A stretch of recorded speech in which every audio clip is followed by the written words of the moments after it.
Speaker.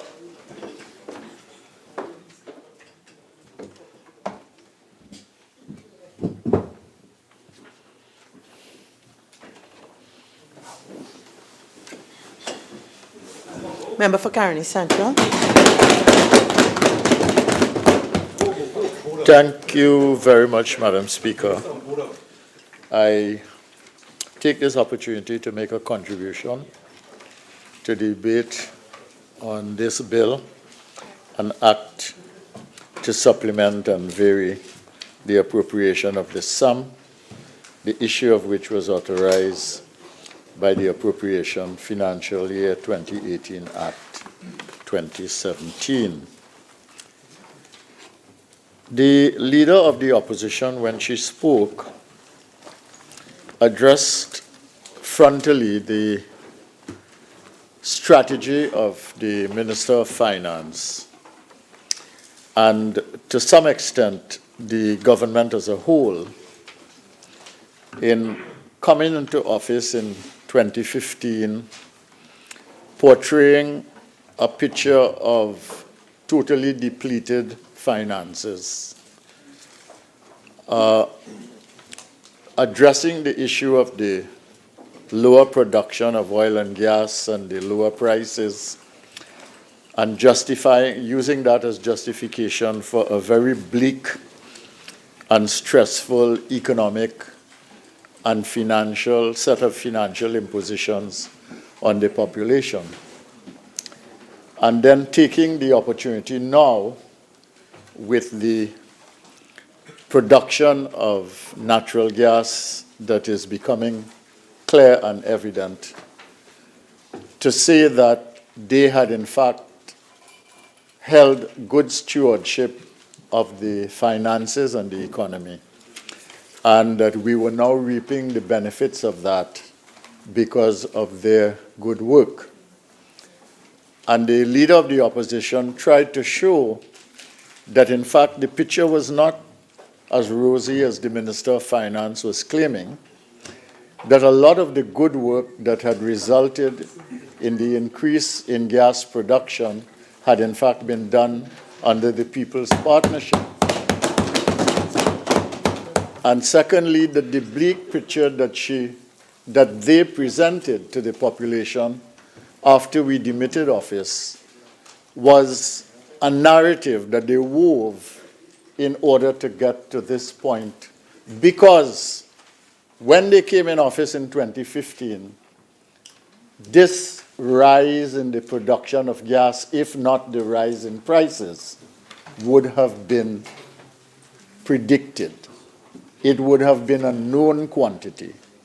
It would have been anticipated.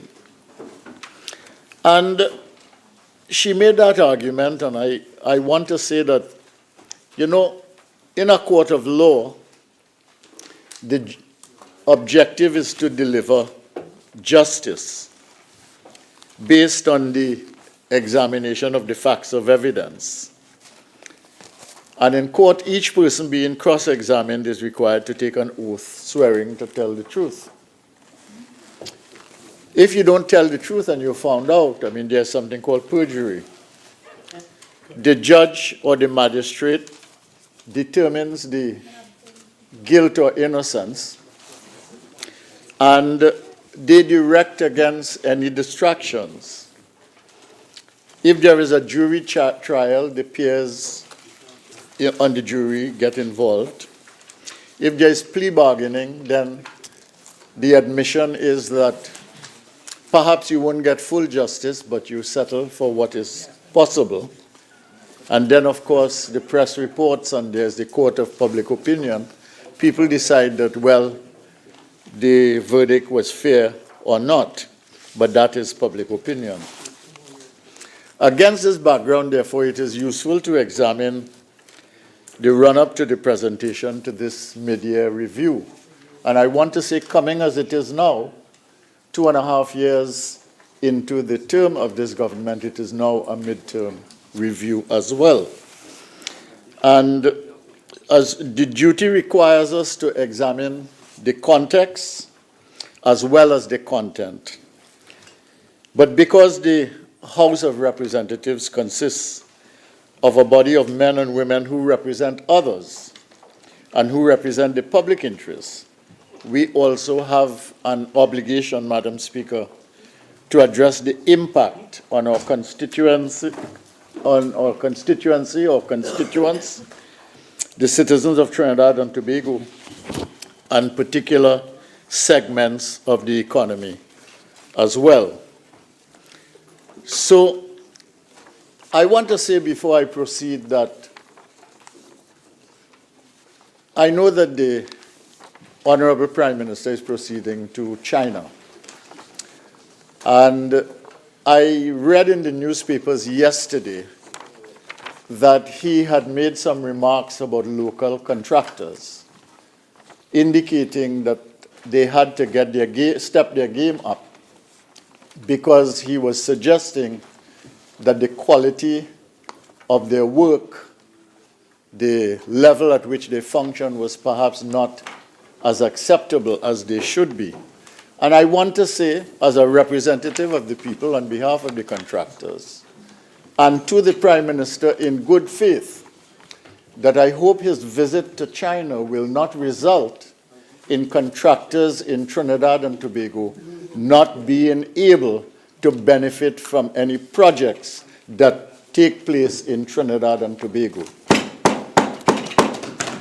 The second set of people that I wish to bring into this picture are the homeowners in this country, especially those who own homes that are being administered by the HDC. Many people are under economic and financial pressure now because they've either lost their jobs or they are stressed in the marketplace and have difficulty managing things, and some of them managing their mortgages.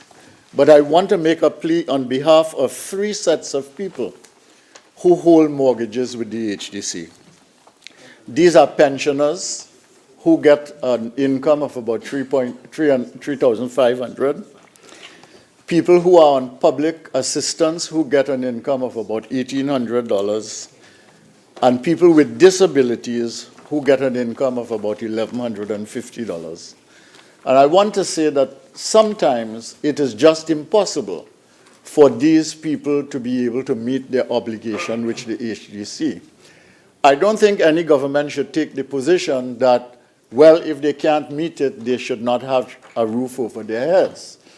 So the question I want to raise and I want to put forward is that can we find a solution to make sure that these people are able to stay in their homes? I do not advocate that people should not pay, but certainly we could find a formula that would allow these people to stay within their homes. And I want to make the case, I want to make the position, whatever it takes to be reasonable to make it possible. I'm not saying $100 a month. No, some of them pay more than that. Some of them pay $800, $1,000, $600, and and we could find a solution. The other issue, the other group of people that I want to take into account are the small business people, small and medium enterprises in this country. I think the Minister of Finance made a concession in his presentation by talking about many of the manufacturers as small and medium businesses. And I want to say to small and medium enterprises generally, I wonder if the minister might consider, he has what you might call differences or different bands of taxation already in this country, from 35% to banks, 30%, etc. And I think that it would, while it might not be at this point prudent to carry out what the the Honorable Leader of the Opposition said, which is to say she advocates a policy of lower taxes for everybody so that businesses could prosper. But certainly in the current context, I think small and medium businesses could benefit from lower taxes in this country. And the minister says that his taxes are going up. I think the most important thing for him would be to expand the net of people who actually pay rather than raise the taxes. And this might give them a break, and perhaps they could be linked as well to the Exim Bank and to a plan for export production as part of their strategy. That may not include every small and medium enterprise, but it could improve and include a number of enterprises that are in the private sector that are small and that are medium in size, some of them family businesses. I want to say that another group of people that need to be spoken for are the tertiary educated in this country who have just graduated or who have graduated over the last few years. We saw a situation recently in which the doctors were talking about the fact that they could not get jobs. And I know doctors now are taking short contracts for 2 months or 3 months. If somebody is gone, they can replace those people. And I'm not only talking about doctors, though. We do have a problem with young graduates. And these people need to have the opportunity to think about building a family, getting married, getting into home ownership, etc. And I believe that these people need to be addressed as a special category in this country. I want to also include, in terms of my representation, the middle class of this country. They are under severe pressure now. Middle class is not what it used to be. People are under pressure to put their children through school. They are under pressure to pay their mortgages. They are under pressure in the marketplace, in the groceries, everywhere. They have to cut here, there, and everywhere. And I want to say that this middle class pressure is something that the government needs to take into account. The working poor is in a worse position because this is not a market in which the workers have a choice anymore. The employers may have a choice because there is a larger pool of workers from which to draw, but the workers do not have a choice. They are afraid to lose their jobs. They are in difficulty. They have to stretch the dollar beyond where it can go, and they are in real problems. And therefore, we need to take into account and pay attention to the working poor so that they can live a decent life. And finally, the jobless, poor, and the vulnerable, who are always the people that one must be most concerned with in a society. No matter how prosperous a society is, no matter how unprosperous it might be at any point in time, one cannot ignore the very poor and the vulnerable. And they must be taken into account in such a way that they can live, that they can survive, that they can have some kind of individual sustainability and for their families. And therefore, I mentioned these categories of people: the contractors, the homeowners, especially those on very small incomes, small business, tertiary educated youth, the middle class, the working poor, the jobless poor, and the vulnerable, as citizens of this country that we need to pay attention to. Now, the Minister of Finance, when he presented his statement here today, he used statistics, he used numbers, and he did provide economic data and information. But he presented here more a political speech in a way than it was financial in many respects, but it was more political. And in terms of giving us what you might call security about the economy, I don't think it was strong or convincing this morning here before the Parliament, and I don't think it will convince many people outside as well. He started off this narrative, though, at a partisan political meeting in Diego Martin, where he said that, where he announced an economic turnaround. That was perhaps a month and a half ago. Then he changed that statement a little bit to turn in the corner. And then, of course, the IMF's downward revision came. And then the Standard and Poor's assessment of the state of the economy, the adequacy of the Rowley government's action to date, and the implication for future trends in the economy, that also came out. And when that happened, he stepped up his narrative. He stepped up his narrative to say that, in fact, there was growth. He used his own figures from the Ministry of Finance, from the Ministry of Energy, etc. And his assertions became, I think, more forceful. Then there was the issue of the distraction involving the Minister of Energy, where he had to get up and basically claim ownership of a mistake. And I have no reason to say that the Minister of Finance and the Minister of Energy are not honorable men. In fact, I'm sure they are.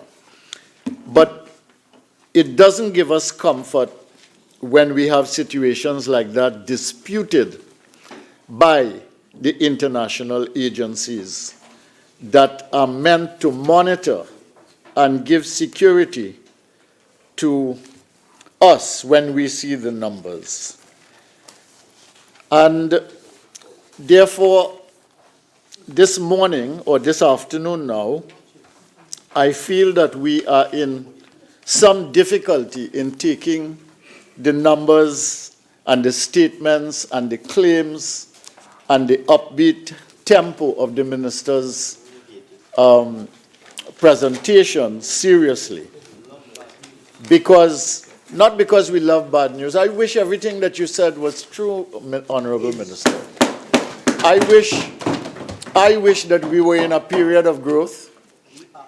I wish that we, in fact, would see the non-energy sector begin to boom together with the energy sector. I wish we would create more jobs. I wish that we would have confidence to have investment. But the minister himself and all the ministers and representatives on the other side know that that is not true. What we do have is an increase in the amount of gas that we are producing, and the price is now up, so that there is a temporary and limited increase. And I want to explain a little bit about it, Madam Speaker. The energy has in fact increased, and that was anticipated production. We also have higher prices, and that is as a result of luck. It is the international movement of prices to which we have always been subjected. But all of this is limited. It is temporary. We cannot bank on this, Madam Speaker, for our long-term future. We need new investment in natural gas drilling. And that is the issue I want to stress. We need new investment in natural gas drilling. Even with Sircan, Truck, Juniper, Angeline, eventually Savannah and Macadamia, they will not provide enough gas to meet the maximum demand of 4.4 million standard cubic feet per day.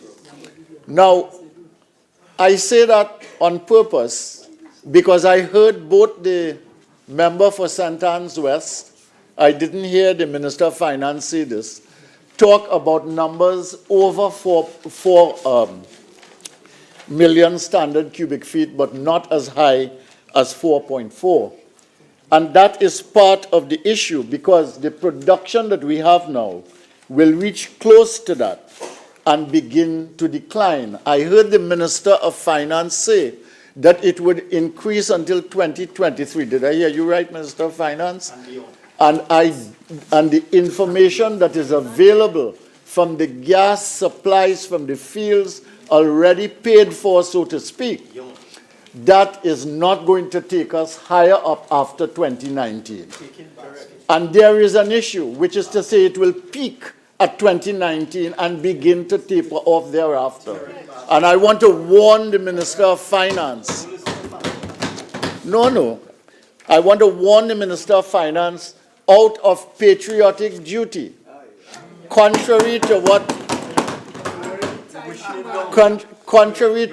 the member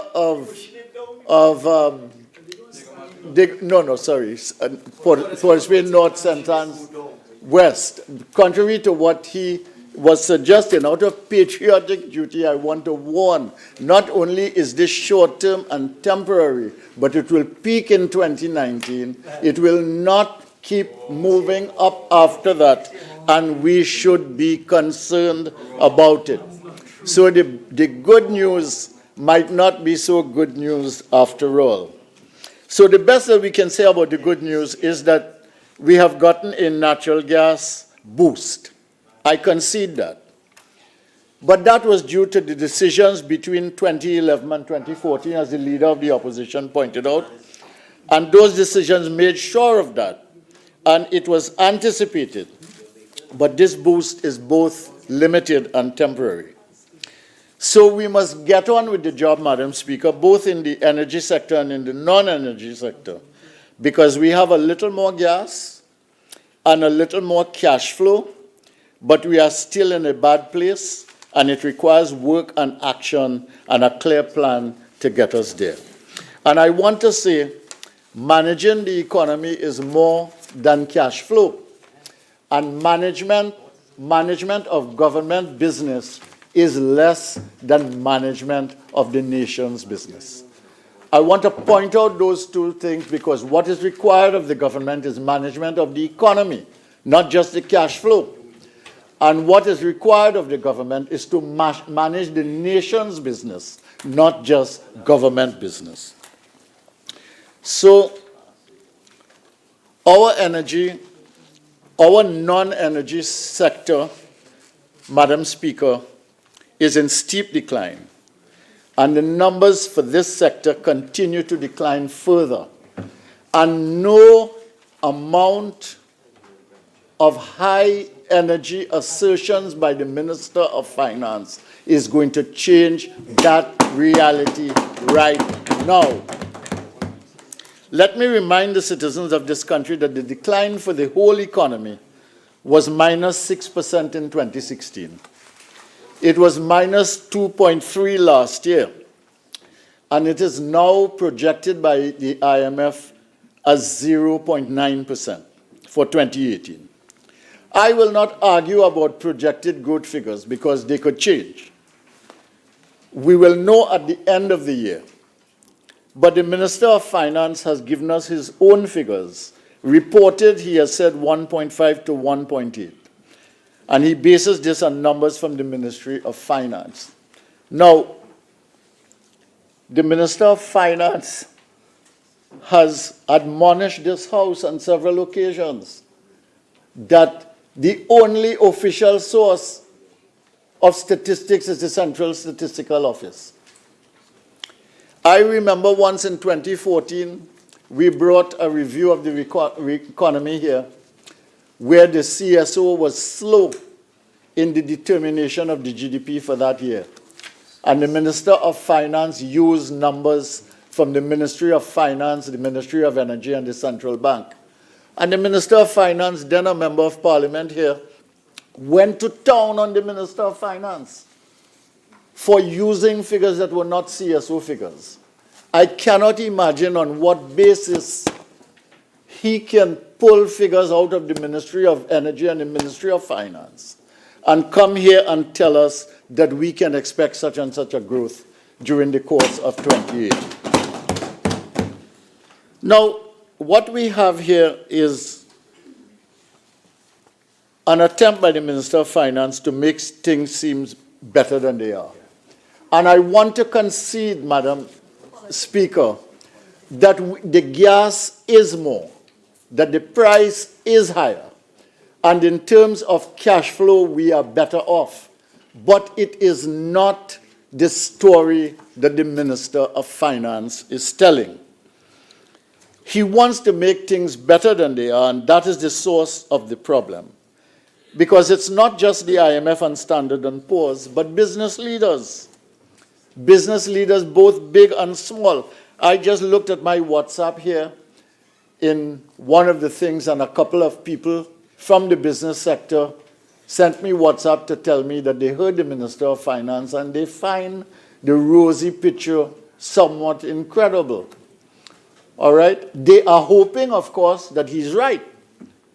And like me, they would like to see the economy move from decline into growth. But they know in their heart, they know by instinct, that this information could not possibly reflect the reality. So business leaders, big and small, or they don't talk about the poor and the vulnerable. They cannot understand what the minister is talking about. The working class, the middle class, every citizen knows very well what the situation is. So the minister started by saying that what he was about today was to show that they were achieving two things that they had set out to do: repairing the damage to our fiscal accounts. And again, I want to concede that there has been some reduction in expenditure. He gives us some information today which suggests there has been an increase in revenue. I wait to see what the numbers will be at the end of the year before I make a final judgment on that. So I will concede that something is happening there, but he talks about reinvigorating the economy and revitalizing the energy sector. Madam Speaker, nothing is further from the truth. He has not revised the energy sector. There's nothing that government has done that is the cause of the revitalization of this sector now, which is simply energy growth, production growth, and higher prices outside. And I will deal with a little bit based on what the member for Port of Spain North sentence says. And there is absolutely no reinvigoration of the economy outside of the energy sector whatsoever. So, the member for Port of Spain North, St. Anne's West, I will deal only with the areas that he mentioned that I think are worth dealing with because they relate to the energy sector and they relate to some of the issues that have to do with governance and the conduct of government business. The minister mentioned the upstream gas contract, which we left in abeyance, he said, and they had to go and sign it. I don't know if the member is referring to the contract between NGC and BP, but that was due in 2018, Madam Speaker. And they, in fact, signed the contract in 2018. Maybe you could make the case that somebody should have signed it before, but why would you sign a contract in 2015 for 2018? And you have done your job. You've done your duty. 2018 came and you signed the contract. So there is no miracle there. And there is no reason to blame anybody there. The contract is signed. Nobody did anything wrong. And you got the contract signed. That is a solution to the problem. The downstream gas contracts, well, yes, you have solved those issues. It took some time. You almost blew it, but eventually people sat down. They took you're going to let me talk about it. So they took their time. They did what was required. What about the 2 methanol plants that are still down involving disputes with Proman? Isn't that something that also requires, is it settled? All right, well, if you correct me, somebody else could always do that. And finally, he got the $12 billion number for NGC right. Last time he came here, he said 16. Last time he came here, he said 16. But yes, he is right, it is 12. And the reason for that was very simple, which is that this was taken out in the year that NGC had its highest ever dividend in the history of the country. So, and Minister, didn't you take it the year after 2016? Of course not. Let's go back to the books. Let's go back to the books. You will see that you took it out the next year. The same amount. Yes. So You know, so you must be careful. You must be careful what you say. All right. Honourable Member for Caroni Central, the original 30 minutes are now spent. Ready? You're entitled to 15 more minutes, if you wish. Thank you. Yes, I'd like to. All right. Well, just because of that, I won't say any more on this. I won't say any more with the member for Port of Spain North, Central, and West. Now, the minister talked about non-energy growth, and I want to say that that is the real issue for Trinidad and Tobago. The biggest issue for Trinidad and Tobago now that we are getting the benefits of the 2011-2014 decisions in the energy sector is that, one, we must have decisions that give us new investment in the energy sector. In 2009, the Ryder report said we had 9 years of gas.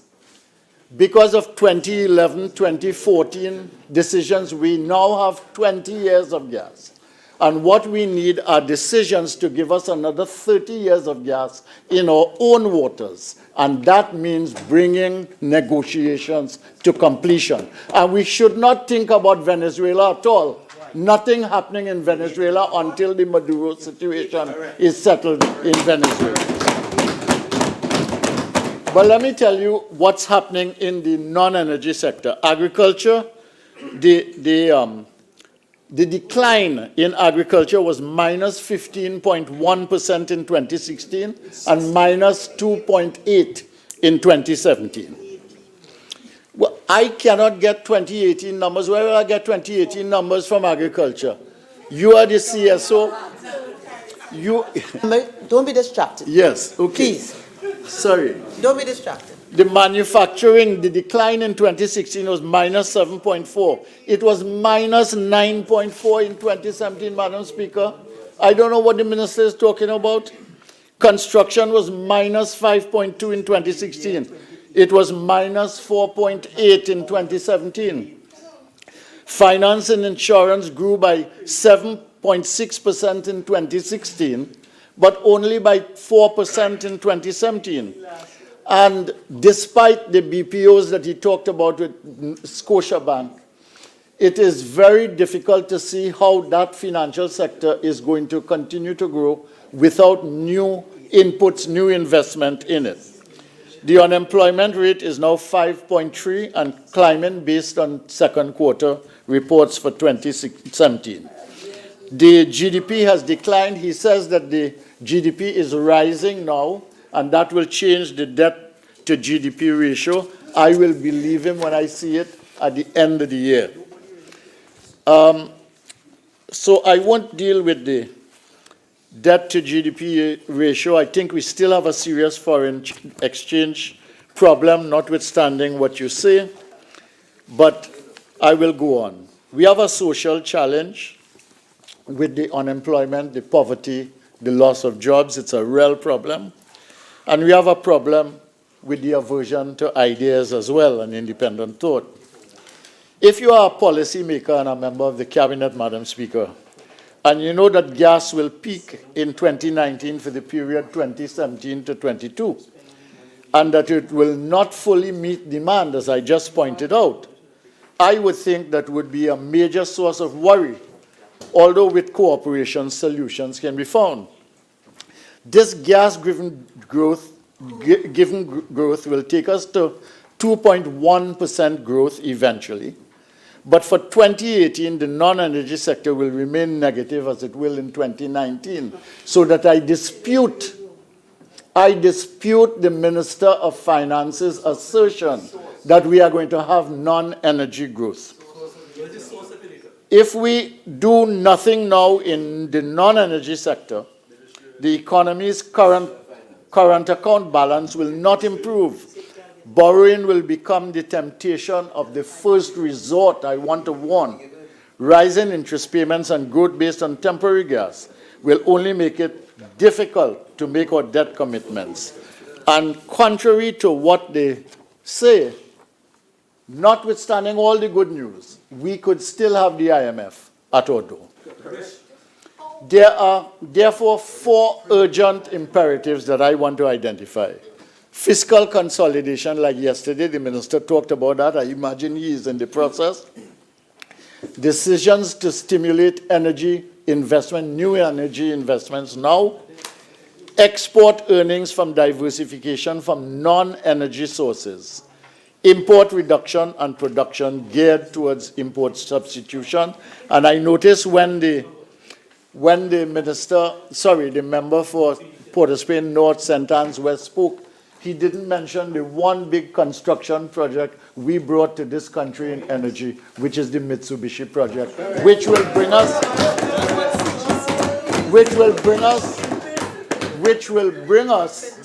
downstream.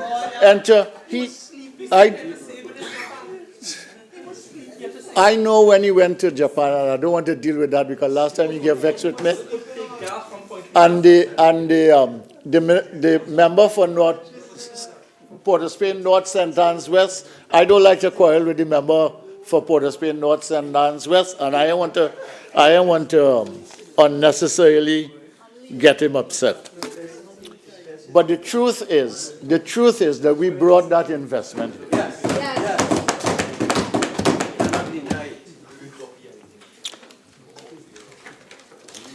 Now, I have a short time and I will try to make 1 or 2 points before I go.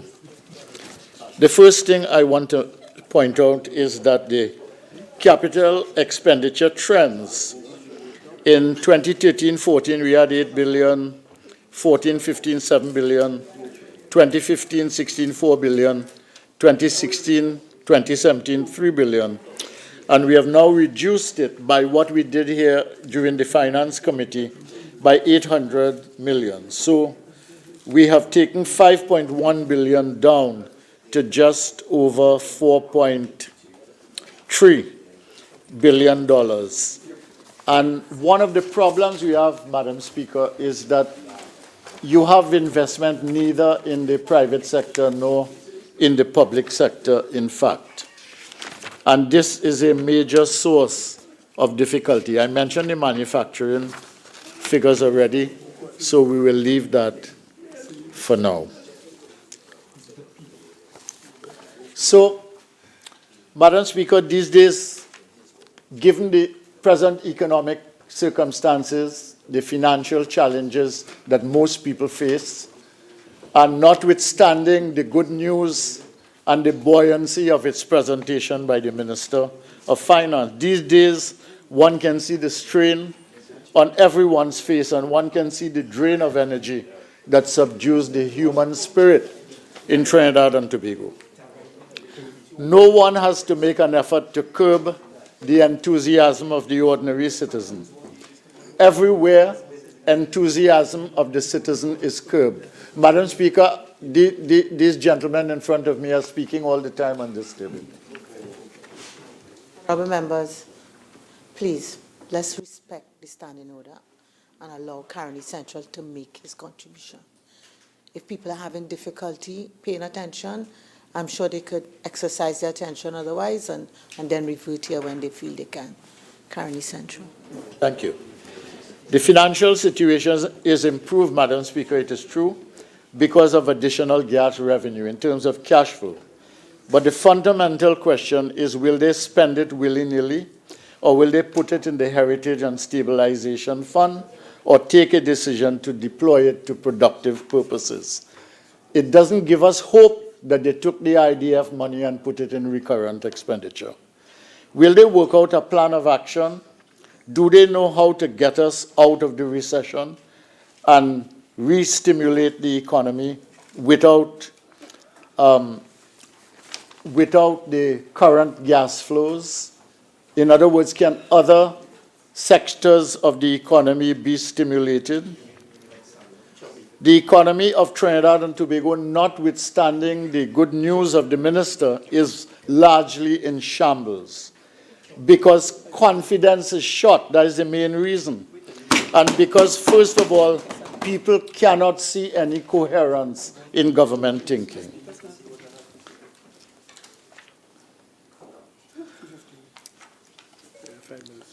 Okay. People cannot, by and large, figure out what the government is doing, how they are going to do it, what difference it will make to their lives. And the truth is that, as the leader of the opposition mentioned, it's not just the numbers, because you can, for instance, the Minister of Finance is telling me that I'm reading 2017 numbers and he has 2018 numbers. The last numbers we have for 2018 in this country is from the central bank. In March, the Minister of Finance cannot appoint himself central statistical officer and give us information based on numbers that he dreams up or drums up in the Ministry of Finance and brings to us. And and since that is an issue here, it raises the whole issue of the veracity of the numbers, and secondly, the value of any policy measures or any decisions that they are taking based on those numbers. Madam Speaker, I would like to say that I wished all the good news that the minister mentioned were in fact true, because the country needs to come out of this recession. It needs to have growth. We need to bring confidence back. We need to have people invest both at home and abroad. We need, from abroad I mean, into the country. We need to create jobs. We need to have buoyancy. And most of all, we need to restructure the economy. We need to diversify, and we need to have export growth, because it's only new sources of foreign exchange outside of energy that will give this country sustainability. I want the minister to understand that. We have to have new sources of exports outside of energy to give this country sustainability and to build a sustainable sustainable economy. There is nothing that the minister said today, nothing that is executed from the budget of 2018, and nothing that has been said also by the member for Port of Spain North, St. Anne's West, that gives me any confidence that such things are either being thought about or being done. And as a consequence, I have no other alternative but to say to the population of this country, be skeptical about what you swallow in terms of information from the government side, because your best bet about what is happening in the country is what you are actually feeling and experiencing in the economy of Trinidad and Tobago. Thank you very much.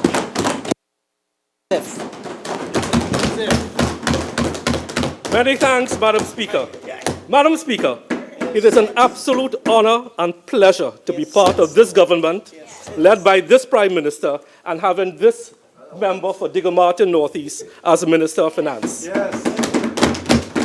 I am absolutely pleased that Dr. Keith Rowley as Prime Minister and Mr. Colin Imbut as Minister of Finance have resisted the temptation over the past 2.5 years to implement populist measures which would have brought this country down. We have taken hard decisions, we have taken the knocks in the public domain, but the proof of the pudding is the growth projected for this year and the growth projected for 2019 and 2020. That is the proof. The proof is the news coming out of energy that my member for Superior did not hear. The proof is the good news coming out of the non-energy sector, which my friend did not hear. If we had listened to uninformed opinion, all of this stabilization would not have occurred. And this is only because, Madam Speaker, you have a Prime Minister who has a deep and abiding love for this country. And as all parents, we know very often you have to make hard decisions for the long-term viability of your family, of your constituents, and that is what we have done. We have made the hard decisions, and those hard decisions are bearing fruit today. Madam Speaker, Madam Speaker, the recent history of this country following periods of high oil prices and high kleptomania will tell us that we have done the right thing. High kleptomania. We have done the right thing. And we are now speaking to a rational public, a well-informed public, a well-educated public, and we speak to patriots. Madam Speaker, there's a word called to bloviate. What does to bloviate mean? It means to speak at length, especially in an inflated and empty way. To bloviate. And when the member for Siparia read out a prepared speech and could not respond to Diego Martin Northeast, that was bloviation. She had to stick to a prepared speech, did not have the mind, the ability to respond to what the member had to say, which would require some thinking and listening and thinking fast on the spot. But my friends opposite don't have to worry too much. Very often, very soon, I think the number 26 seat just might be occupied by Michaela Pandey. And then we will see where the loyalties of our members opposite lie. And that is the end of DOPI, as we know it. Madam Speaker, 48-1. I Googled the word DOPI, and when you Google the word DOPI, Madam Speaker, you just go to DOPI. Could you? I'm on my legs. The reference was made to no one. Please continue. But I am mindful that that has come up before, and therefore I'd ask us to adopt another course. Please. Speaker, I have to respond to some issues that Siparia raised and Caroni Central raised about taxes and raising taxes. You know, if you're a student of history, you would understand that at one point in time in this country, personal income tax was 70%. Do you know who decreased that to as low as 30 and 25%? A PNM government. We decreased personal income tax, a PNM government. Madam Speaker, my colleague Caroni Central spoke about the Mitsubishi plant. The member for Port of Spain North, St. Anne's West, spoke at length about the Mitsubishi plant. But what the country needs to know, where the UNC was leading us with that Mitsubishi plant, and why we had to renegotiate it. They negotiated a contract with Mitsubishi that sold out our rights to gas, because under your contract with Mitsubishi, they will get in first call on gas. We would have had to shut down Point Lisas because the contract said that Mitsubishi had to get first call on gas. Could you imagine the liabilities if that had gone out? If gas production fell, you couldn't feed Point Lisas, what the liability to the taxpayer of this country would have been if we had consummated that deal? Correct. That is why member for Port of Spain North, St. Anne's West had to fly to Japan to save that and open negotiations, renegotiate, and come back with a contract beneficial to the taxpayer of Trinidad and Tobago. That is the history of your gas diplomacy, to sell out. To sell out. And put us in debt. And put us in debt. Bloviation. Absolute bloviation. Madam Speaker, the reason the Minister of Finance can stand up here today and not say, I am so proud to be a member of this cabinet. And I want to speak to all the commentators out there with facts. Fact number one, we have had no devaluation. Fact number two, we have gone to no IMF. Fact number three, we have had no significant loss of import cover. Fact number four, no mass unemployment. Fact number 5. Do you remember for this budget when the UNC and casino owners used poor casino workers to demonstrate, and the sky is falling, that if we pass that tax on casino owners, the world will come to an end? They protested. Where is that mass closure of casinos? Did not happen. Because the UNC used casino workers, and the casino owners used their own workers. But this,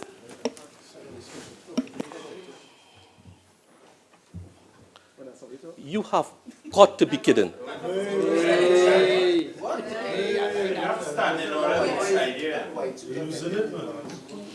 Members for St. Joseph, I have made a ruling. I don't need any support when I make a ruling. Just continue in your contribution. And remember, your contribution is directed to the chair. Thank you. So I want to tell casino workers, I want to tell all workers, be careful of who you listen to in this country. Right? Be careful. Madam Speaker, on Tuesday, we had the Standing Finance Committee.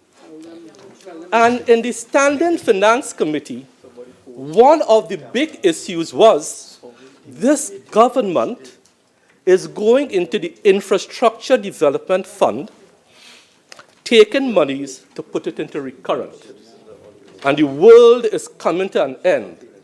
And because we have gone into the Infrastructural Development Fund, we are incompetent, the economy will crash, this will happen, that will happen, the sun will rise in the west and set in the east, and it will be mayhem, absolute mayhem. But, Madam Speaker, you know something, the Hansard is a wonderful thing. Oh, yes. The Hansard is a wonderful thing, Oropuch West and Madam Speaker. Variation of the appropriation for fiscal year 2015. Who was in power in 2015? The Honorable Member for Siparia and her government. Head 18, yes, this is your fiscal year. The Appropriation bill, yours. Head 18. You know, if you listen, you would learn a couple things this afternoon. Ministry of Finance and the Economy. Infrastructure Development Fund. Funds provided for capital projects under the Infrastructure Development Fund will not be fully utilized in 2015 as a result of contracts not being finalized. And what did my friend for County Central say? Yes, and Siparia and County Central, we're taking funds from the in an election year. And how much did they take, Madam Speaker? $747,763,690.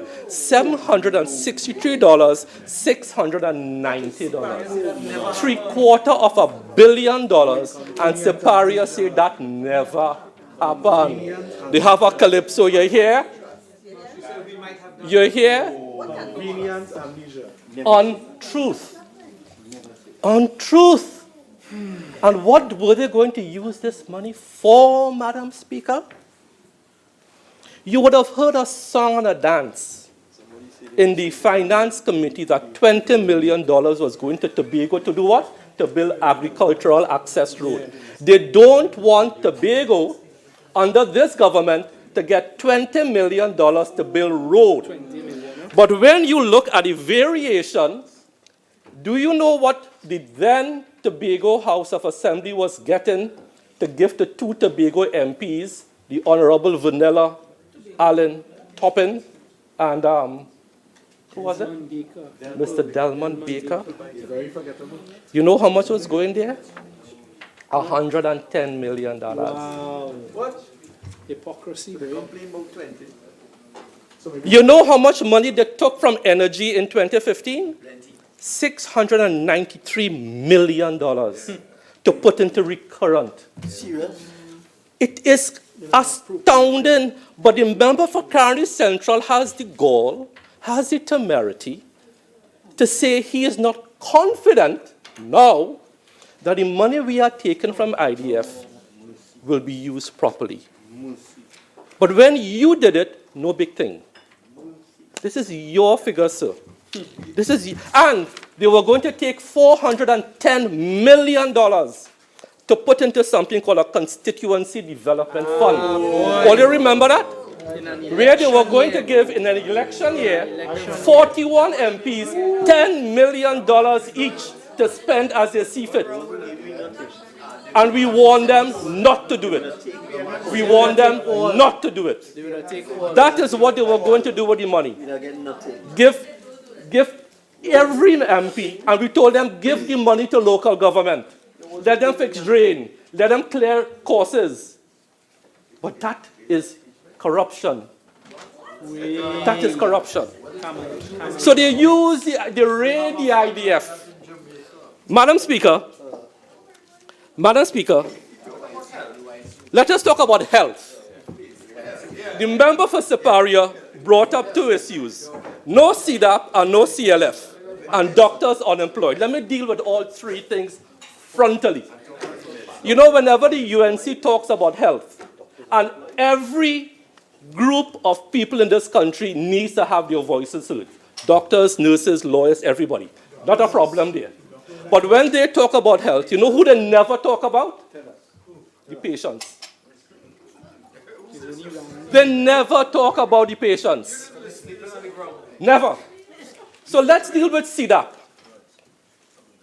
Do you know what this country did with CDAP in an election year? Let me put some gross figures for the population to understand how CDAP was manipulated. It cost this country $26 million in drugs for CDAP per annum. $26 million. Do you know what our friends did in an election year with the administrative costs for CDAP? In an election year, the administrative costs went to $46 million. And the honorable member for Barataria Sanwa had the goal to tell people, I have the newspaper clipping for Barataria Sanwa, when patients couldn't get CDAP, go and buy it. I have the clipping from member Faizabad when he was CEO of Southwest, when they could get cancer drugs. When he was the chairman of the board. And the member for Barataria Sanwa said, go and buy CDAP. So you have CDAP, $26 million worth of drugs. Our friends next door took the administrative costs to administer the program, to run the program, to $46 million. And that is not drugs. And the drugs still not reaching the patients. I am finished. I am finished. And then in an election year, they gave out a $30 million contract to launch something called the National Health Card. And when you gave your name at the pharmacy, the next 2 days, you got a call on your cell phone saying, vote for me. Yes. That is called Cambridge Analytica. So we are still paying that contract for $30 million. We still owe $3 million on that contract to launch the National Health Card. So in 1 year, the cost of drugs is $26 million. The administrative cost is $46 million. And then you give out a contract for $30 million. Wow. So that is 46 and 30, $76 million to give out $26 million worth of drugs. Right? I have taken a position to the cabinet to put CDAP drugs in the hands of patients and to give patients the relief. That is going to happen soon. No CLF. For those of you who saw when this morning the Ministry of Health brought a file for me to sign, I signed off on 4 CLF cases. 4. But CLF cases are for people and children who have life life-threatening illnesses, life-threatening conditions. I will say no more on CLF. Madam Speaker, when I come now to speak about some of our initiatives in Ministry of Health, this country, when I speak about the next Joseph, achievement, once again, that offending device. Thank you, Madam Speaker. Madam Speaker, on becoming Minister of Health, if anybody could remember back to those dark days of 2015, 2014, 2013, 2011, and beyond, the number one issue facing this country in health, could anybody remember? You know, nobody could remember now because we have solved it. It was the issue of maternal mortality. On my first day in office, I had a maternal mortality to deal with. In my second week in office, I had a maternal mortality to deal with. And somebody next door, opposite, asked me a question within 1 month of becoming Minister of Health.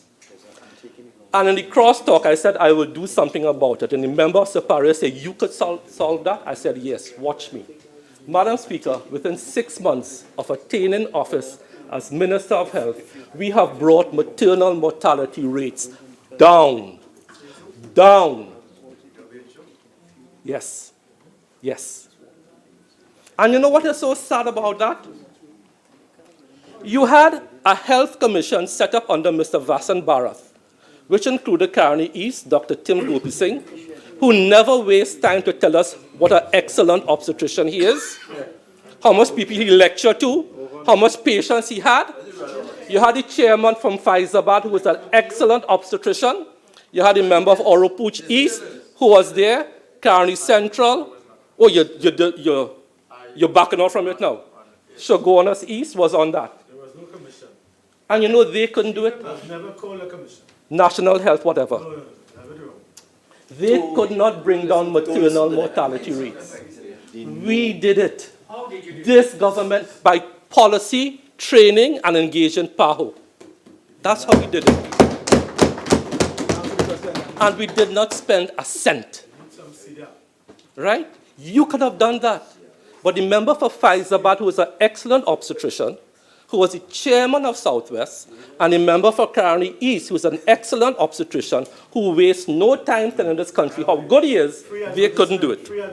So I would like all 41 members to thumb their desks and congratulate our doctors, our midwives, our nurses for doing a wonderful job in reducing maternal mortality rates. Thank you, Shogunas West. Thank you, Faizabad. You are the only two who recognize it. Thank you very much. Madam Speaker,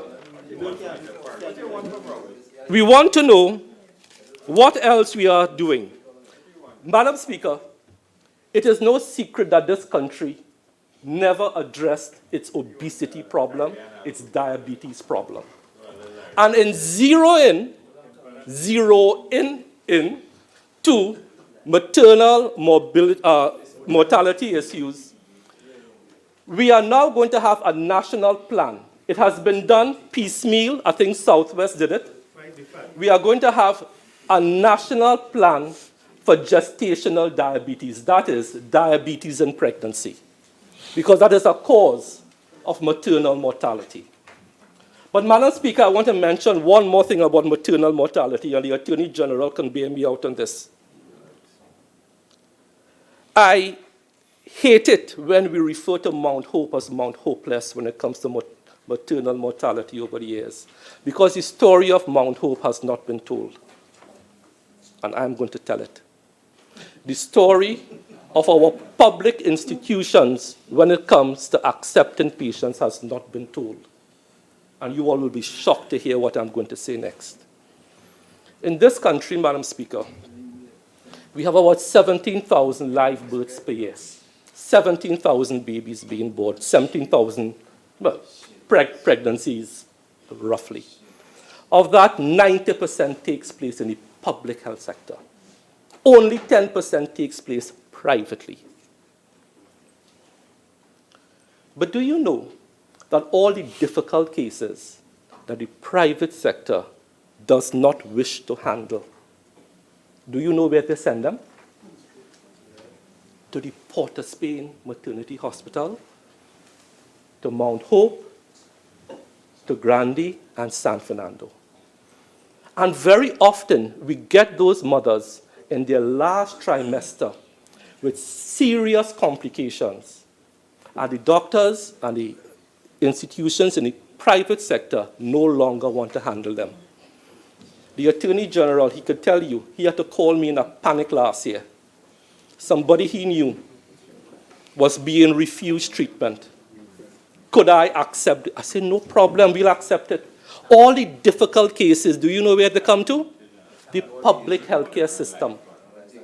Right now, we have 2 women in our hospitals sent to us by the private sector that are touch and go. And if something happens, you know what the media will say? It's the public healthcare system.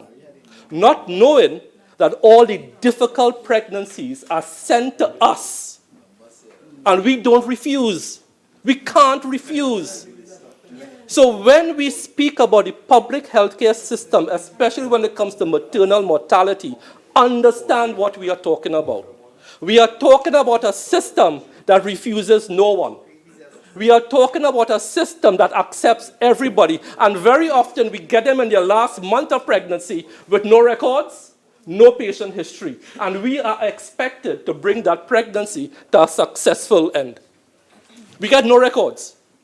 Because they come to us in an ambulance, rushing down there. Right? That is what we get. Yeah, you could laugh. Because everything for Orupuch is a joke. No, you are a joke. Hey. Right? Says the joke. But you're experienced enough, I know you could rise above that. Okay? St. Joseph. Thank you, Madam Speaker. So, Madam Speaker, that is the reality of maternal mortality, where we have reached. We have brought it right down, but I need the public to understand that. Madam Speaker, on the issue of oncology, we are asking where the money going. We are going to invest $84 million in the linear accelerator at St. James. That ULINAC will provide radiation treatment to patients where we currently send all to the private sector. Completion date, February 2019. Madam Speaker, I want to bring to the attention of the public another major achievement that this country should be proud of. Should be proud of. And again, all 41 of us should thump our desks in unison. But it's not going to happen. On coming into office, Madam Speaker, the second major crisis to face me as Minister of Health after maternal mortality was people dying from the influenza, not the common cold, influenza. In that year, my first 10 years Minister of Health, I inherited a flu vaccination distribution drive of 6,000 vaccines per annum. And going back to 2009, when we had the last H1N1 pandemic, coming up to 2015, early 2016, people will die every year from influenza. We used to only give out 6,000 doses of flu vaccines per year, and every year people will still die. Madam Speaker, for the second consecutive year, do you know how many people have died from the influenza in Trinidad and Tobago? None. None. And that is due to 2 reasons. One, this government has moved Trinidad and Tobago from a 6,000 dose vaccine regime to a 60,000 dose vaccine regime. We are now giving out for the second consecutive year between 50 to 70,000 doses of vaccines, a 12-time fold. And I would like to think that has played an important part. But however, it is quite possible that next year that might not be so. Because people have to understand how a flu vaccine is formulated and how it works. And I want to read from a CDC report, if with your permission, Madam Speaker. It takes at least 6 months to produce large quantities of influenza vaccine. For the vaccine to be to be delivered in time for the vaccination to begin in the fall, October, manufacturers may begin to grow one or more of the vaccine viruses in January. So for the upcoming flu season this year, October 2018, they start to grow the vaccine in January of this year. Based on, and this is the word, based on their best guess as to what viruses are most likely to be included in the vaccine. So it is quite possible that our vaccination drive is succeeding for two reasons. One, where we have control over, that is, we have moved the country from 6,000 to 60,000, and two, the CDC and the manufacturers have guessed right as to what type of influenza is circulating. It is quite possible that they may get it wrong, and you could give out 1 million doses of vaccines and people will die. So I just want to put that proviso on the table. Pfizer bad. Madam Speaker, a very important, very important improvement over the past 2.5 years has been our HIV/AIDS program. We have been widely successful. And Madam Speaker, I want to put on record that our colleagues opposite from the years 2010 to 2015, for reasons best known to themselves, steadfastly refused to deal with the U.S. Embassy in Trinidad and Tobago, and they refused to accept PEPFAR funding, grant funding, free money to fight HIV/AIDS. They refused grant funding because there had to be accountability, you had to have projects, and you had to tell the people what you are spending your money on. Madam Speaker, in 2015, there were 2,799 people whose viral loads were sufficiently suppressed to mean that their ability to transmit the virus is virtually nil. Only 42% of the HIV population was so suppressed. By using the PEPFAR grant funding and funneling that money through the Medical Research Foundation around Queen's Park, you know what the figure is now in 2017? We have moved it from 2,799 to 5,849. Now, isn't that wonderful? By using grant funding, which your government refused to use. You refuse to use it. You don't want to know what the international agencies have to say, you know. Well, I can't tell you that here. Right? So we moved it from 2,799 to 5,849. We have doubled it. Absolutely doubled it. We spoke to the Secretary General. Madam Speaker, Tell us about you. Your original 30 minutes are now spent. You're entitled to 15 more minutes if you wish to avail Thank you. yourself. Please proceed. Madam Speaker, I recently gave a speech at the palliative care function a couple of weeks ago. And these are people who volunteer their time. And I told them I admired what they were doing. And I started off my speech by referring to John F. Kennedy. Ask not what your country can do for you, but what you can do for your country. And I spoke about discipline, production, and tolerance. And I spoke about here every creed and race find an equal place. And Madam Speaker, part of the culture change we are seeing in the health sector now is that when we have a patient on a bed, we no longer see them as only a patient. We see these people who could be retired teachers, retired dock workers, retired sugar workers, retired this, retired that, as people whose tax dollars sent us to school free of charge. We got a free primary school education, a free... Madam Speaker, could you ask Naparima to please cease his constant, monotonous disturbance? Okay, so I'll say to all members, okay, we'll have the opportunity to join the debate. I can't hear more than one person at the same time, Apparently, I'm deaf in one ear, and therefore, when the member is speaking, if they direct the contribution to me, they'll rise above some of the mutterings. I'll also ask those who are sitting to cooperate and keep their levels down. Thank you. And Madam Speaker, we now see patients in the healthcare sector as people who supported us when we were children. And because of that support, we could have gone to primary school free, secondary school free, and university free.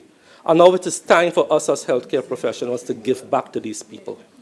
In that spirit, to date, our cataract initiative, we have performed for this year 1,698 cataract surgeries. We have performed in 4 months 50% of what we did last year.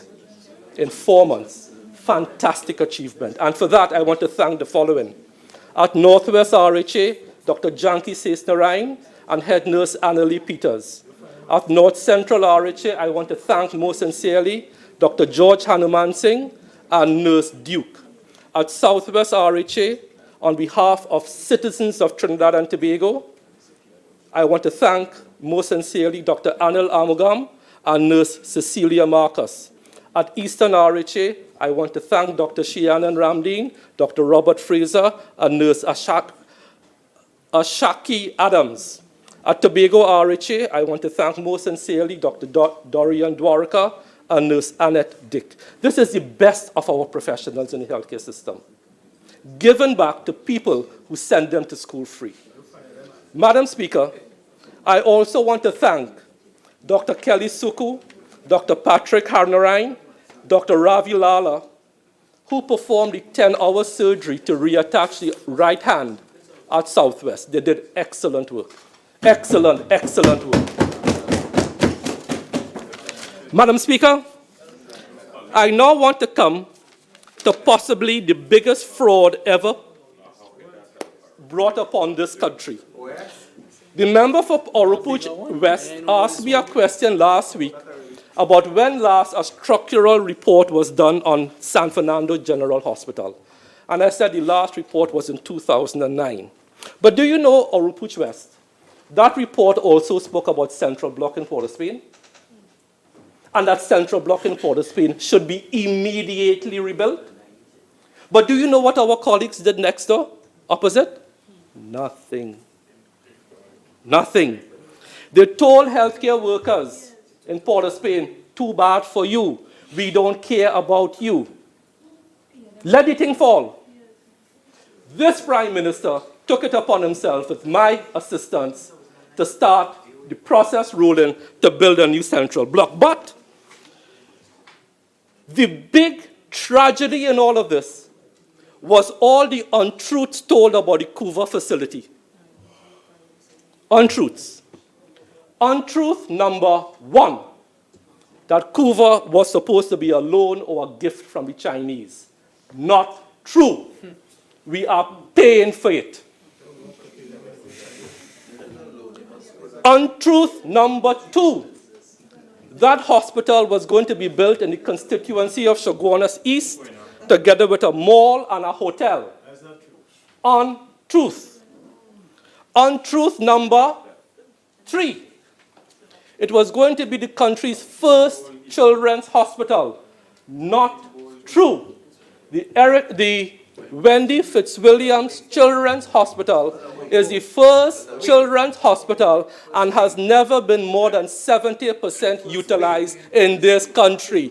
There was no need for a children's hospital. And for the first time today, I heard the member for Carnegie Central refer to it as a children and adult hospital. Cambridge Analytica. Untruth, and this is the biggest untruth of them all. Why don't I open the hospital? But Madam Speaker, they opened it on August 14, 2015, 2 weeks before general election.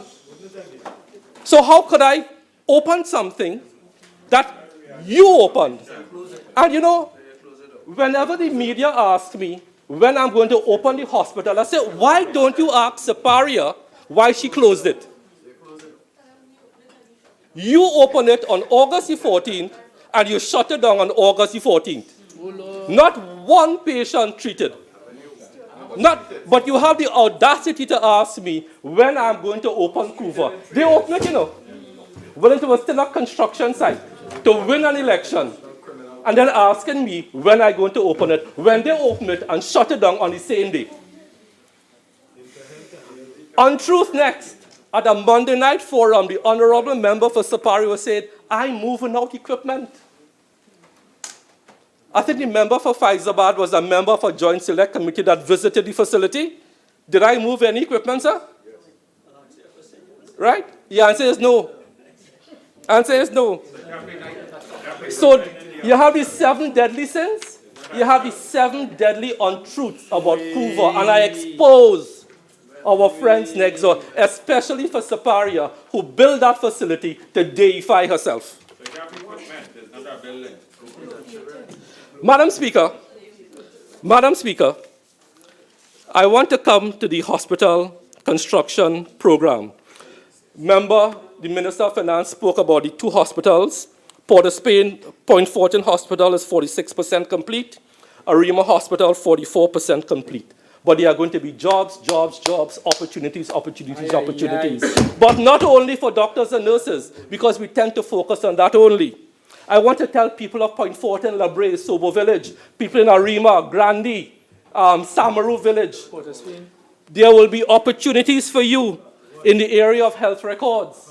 There will be job opportunities for you as orderlies and sewing in the central sterilization unit, in the laundry, in admin, in social work, in finance, in domestic services. There will be job opportunities in both the Point Fortin Hospital and the Arima Hospital.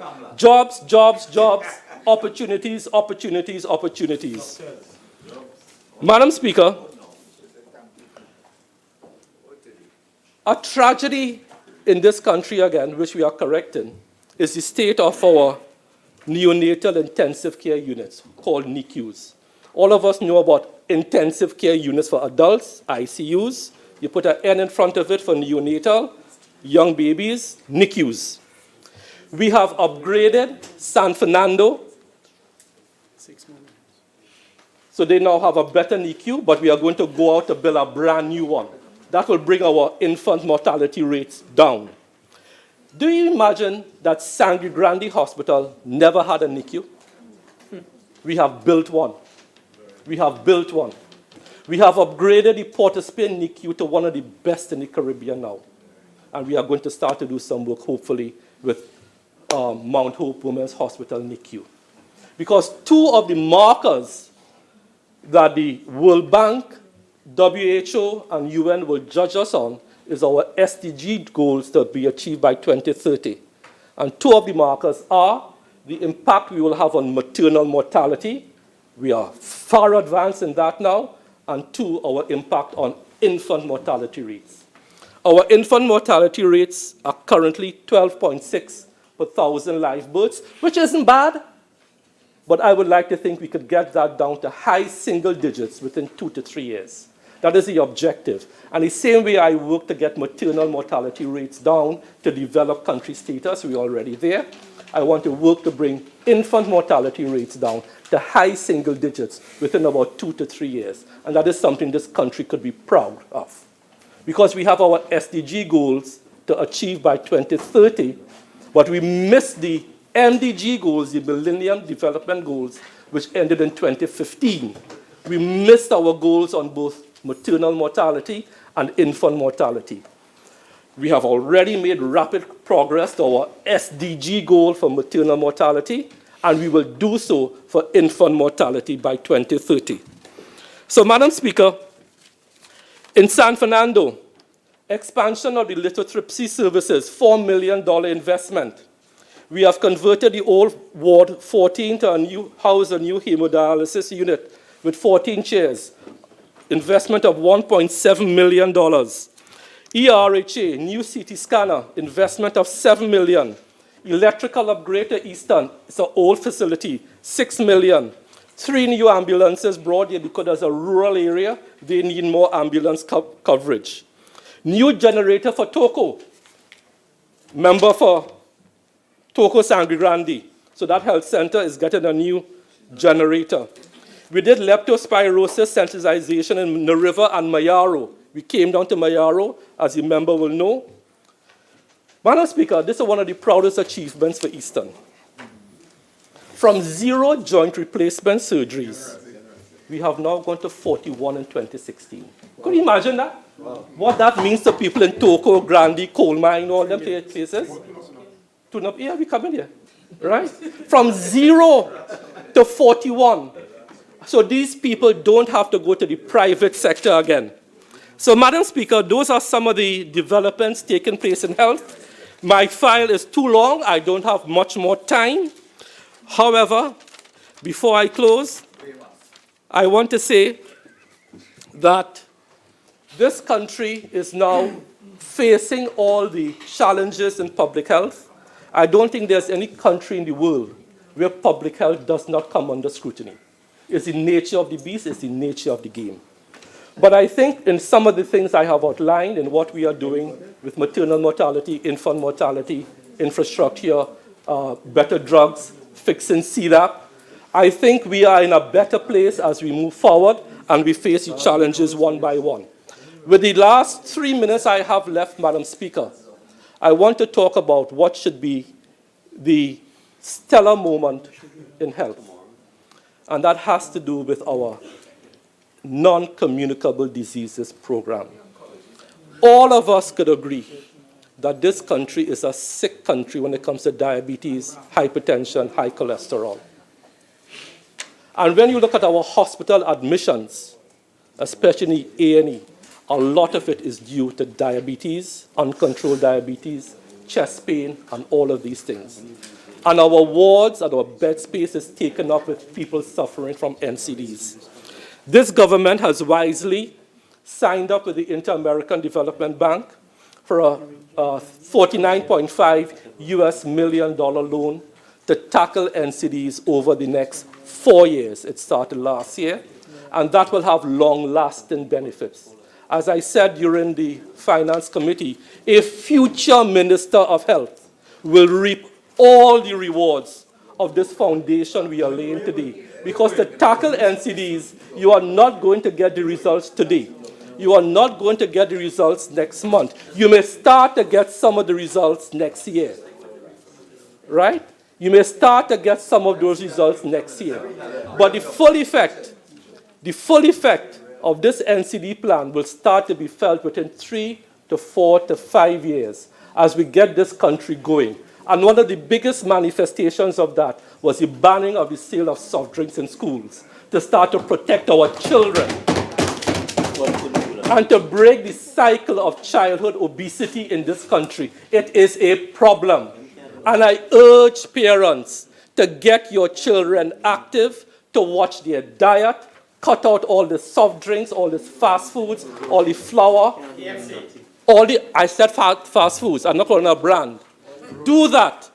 Get your children out in the road. I personally am leading the charge in the schools. Faizabad will know that. I came down to his constituency. If we can do that, we can have a healthier nation. Madam Speaker, with those very few words, I thank you. For Faizabad.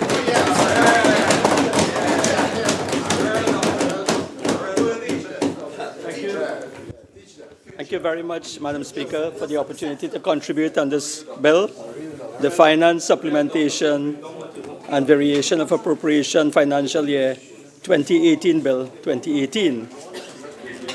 Madam Speaker, I just want to start by saying that I really should not have spent all this time last night preparing this because I didn't know that the Minister of Health would have given me such an opportunity to speak about health today. So I thank him for that opportunity. And I just want to address a few points that the Minister would have raised in his bloviating manner.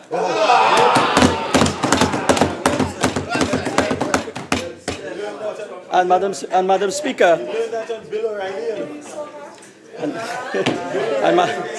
Madam Speaker, to advise the population that they got good advice when the Minister said, tell workers, be careful of who you listen to. And I will say no more about that, Madam Speaker.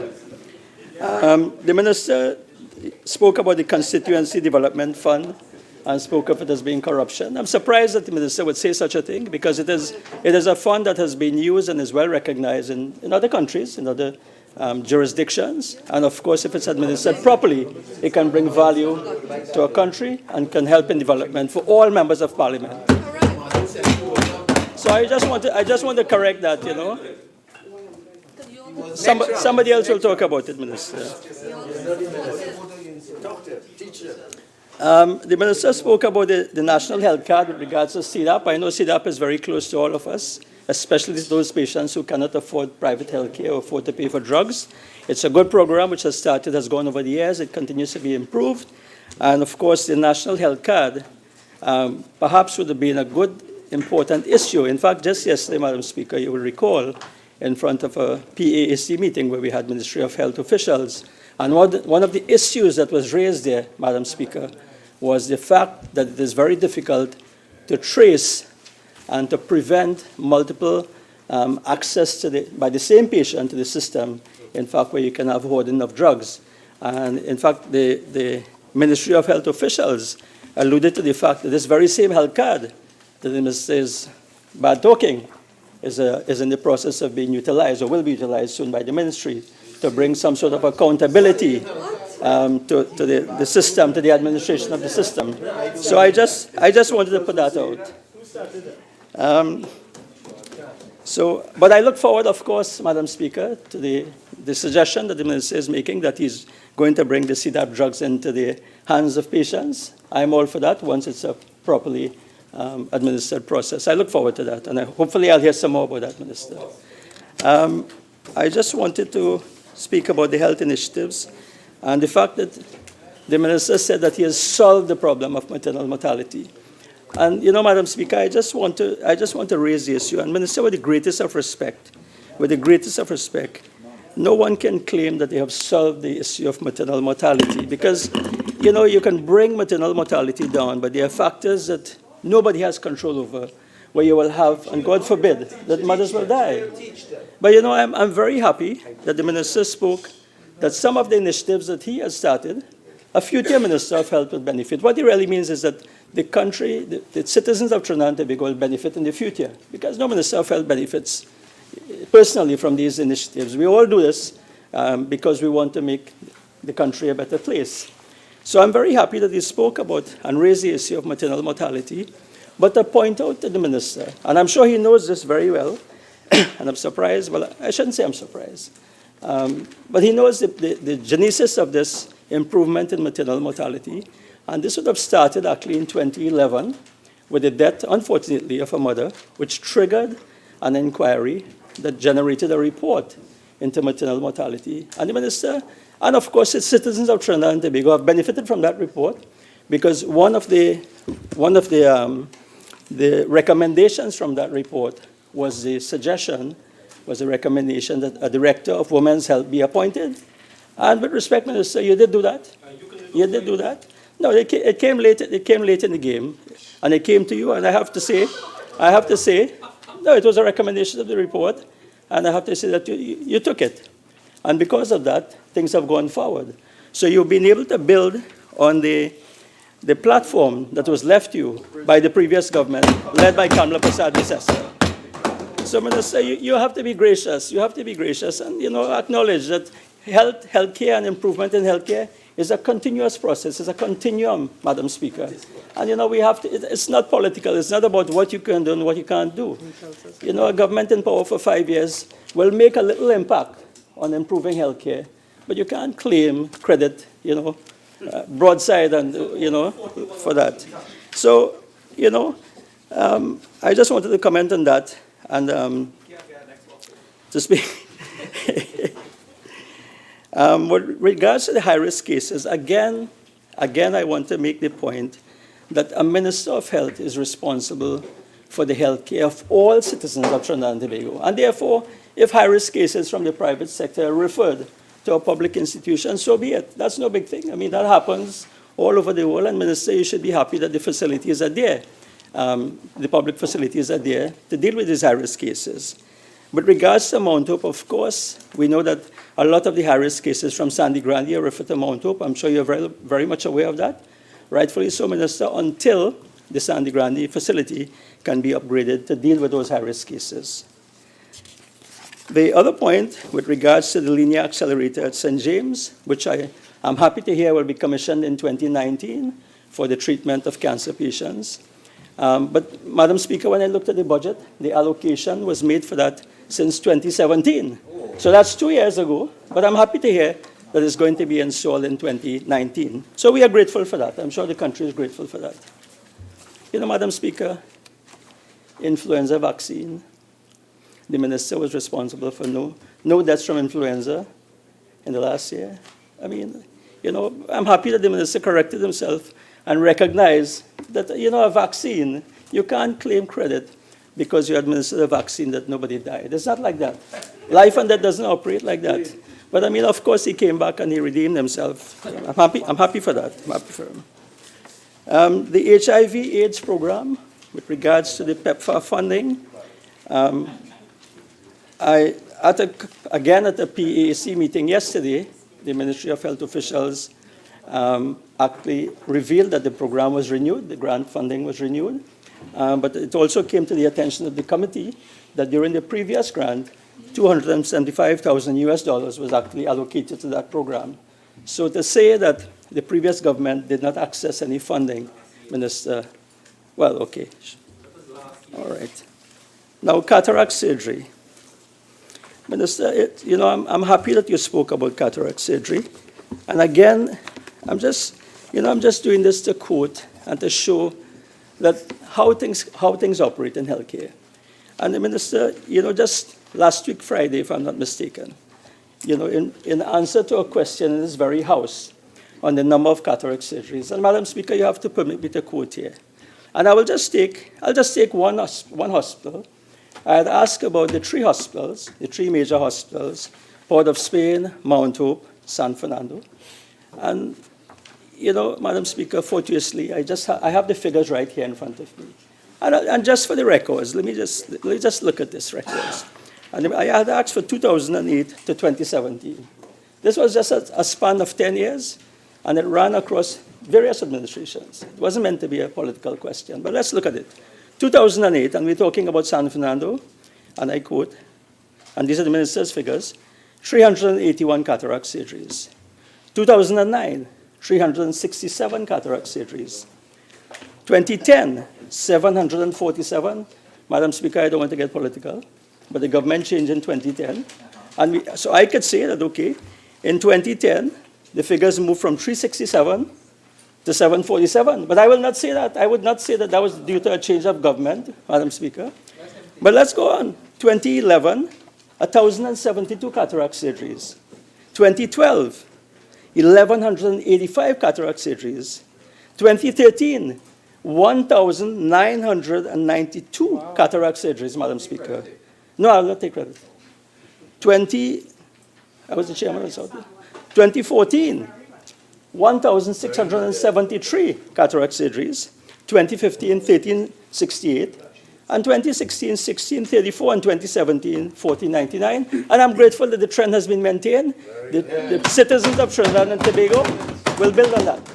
And that is simply because the minister was able to build on a platform again, you know, that was left for him.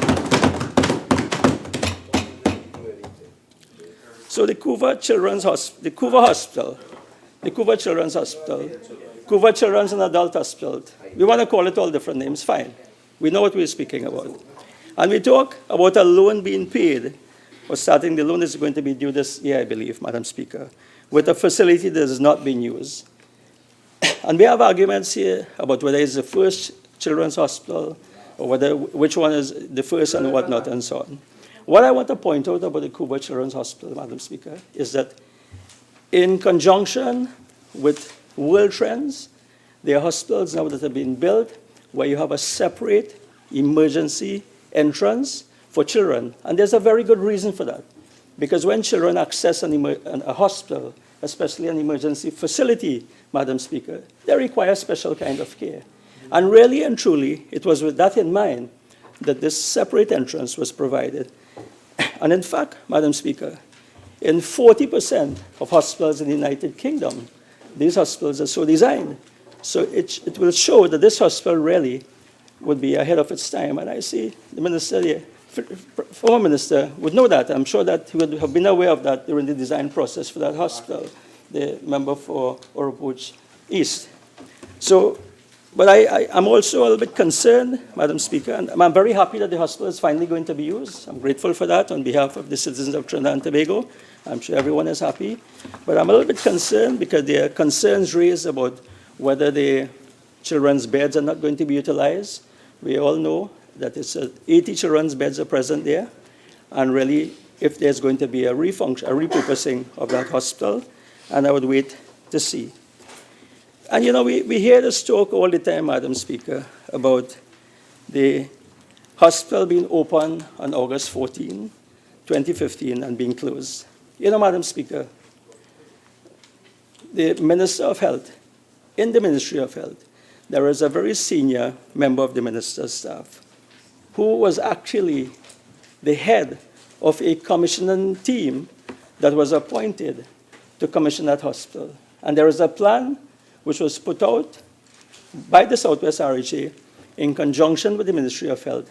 And that plan was meant to have the hospital fully operationalized by January or February of 2016. By 2016, of course. But of course, because of that, the hospital, when the government changed, of course, the plans were scuttled. You know. So really, Madam Speaker, the hospital was not built to deify Kamala. All right, it was built because of the former Prime Minister's well-known and well-publicized care, right, for looking after the needs of children. And in fact, the former member of Siparia, of course, would have been the one who implemented the Children's Life Fund, which has now benefited so many children. So, Madam Speaker, the Minister mentioned the decrease in infant mortality. Again, I'm very happy to hear that there's a decrease in infant mortality.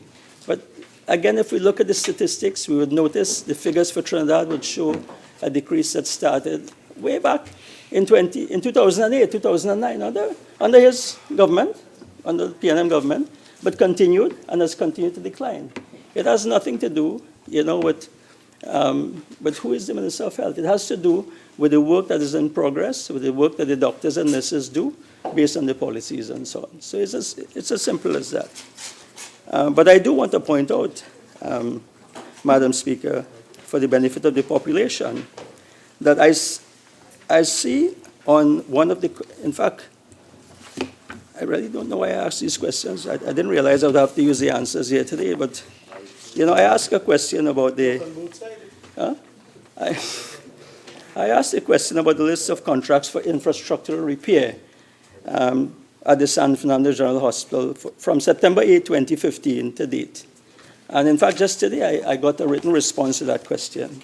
You know, and I'm shocked, Madam Speaker, to see that one of the projects here was the repair of the Labour Ward roofing, which was awarded in January of 2018. You know, Madam Speaker, when I was chairman of the Southwest RHA, that is a project that had been on the board, and I'm shocked to know that that project has taken 3 years to be awarded, and there's only 20% complete.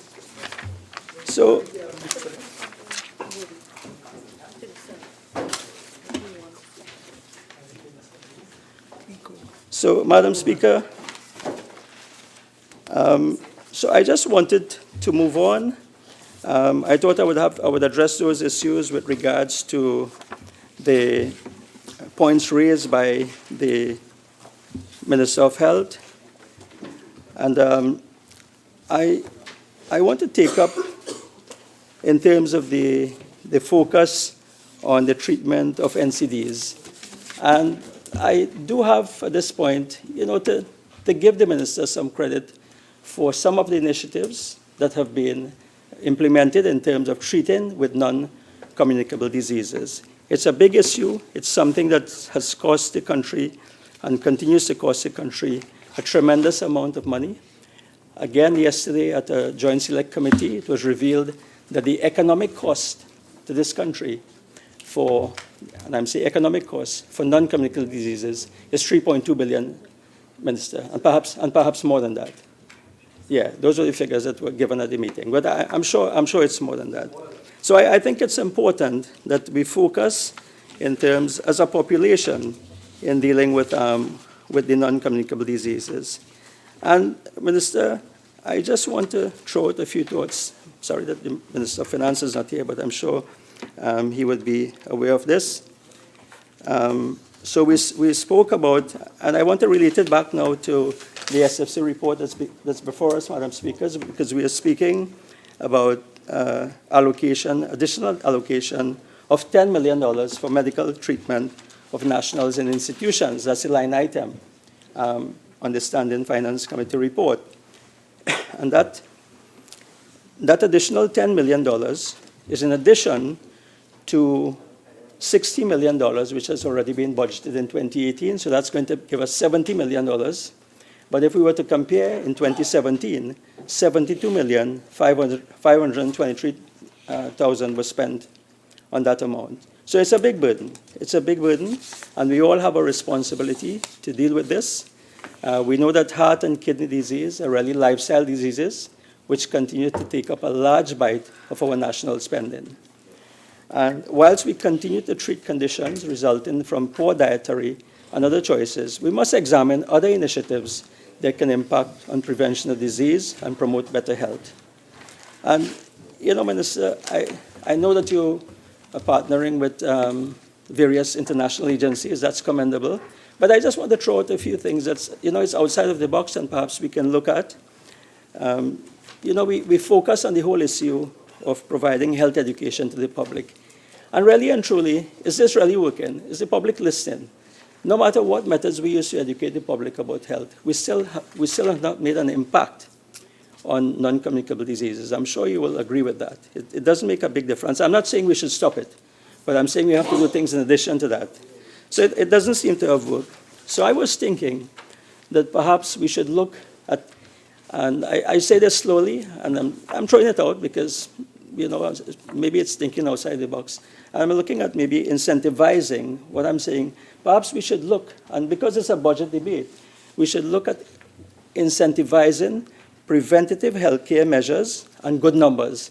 Minister, you know what I'm talking about when I say good numbers. We're talking about your blood pressure, your cholesterol, your sugar. And therefore, Madam Speaker, should we create circumstances where every home in this country should have a blood pressure machine, where every home in this country should have a blood sugar machine, where every home in this country should have a scale that can weigh you, but more importantly, Madam Speaker, it has to be a smart scale that can give you something called a BMI, a body mass index, because your absolute weight may not necessarily be an indicator of poor health, but your body mass index, which is the relation of your weight to your height, is the figure that matters. And of course, a BMI of 25 and less is considered healthy. So I'm saying that perhaps we should create a situation where we can do this. How can a government do this? You know, what will it cost?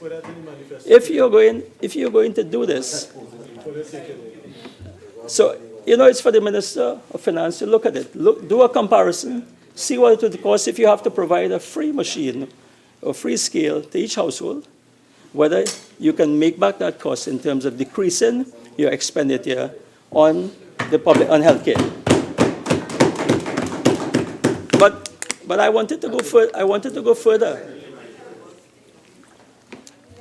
to go further, Madam Speaker and Minister, and to suggest that in addition to this, if you're going to incentivize it and give it, don't just give it for free. Don't just give it for free.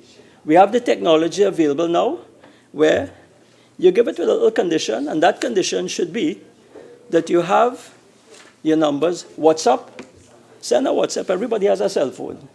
So take your blood pressure, take your sugar, and check your BMI, and send it to a central station where you could employ some of them 250 doctors who are presently unemployed to man that station.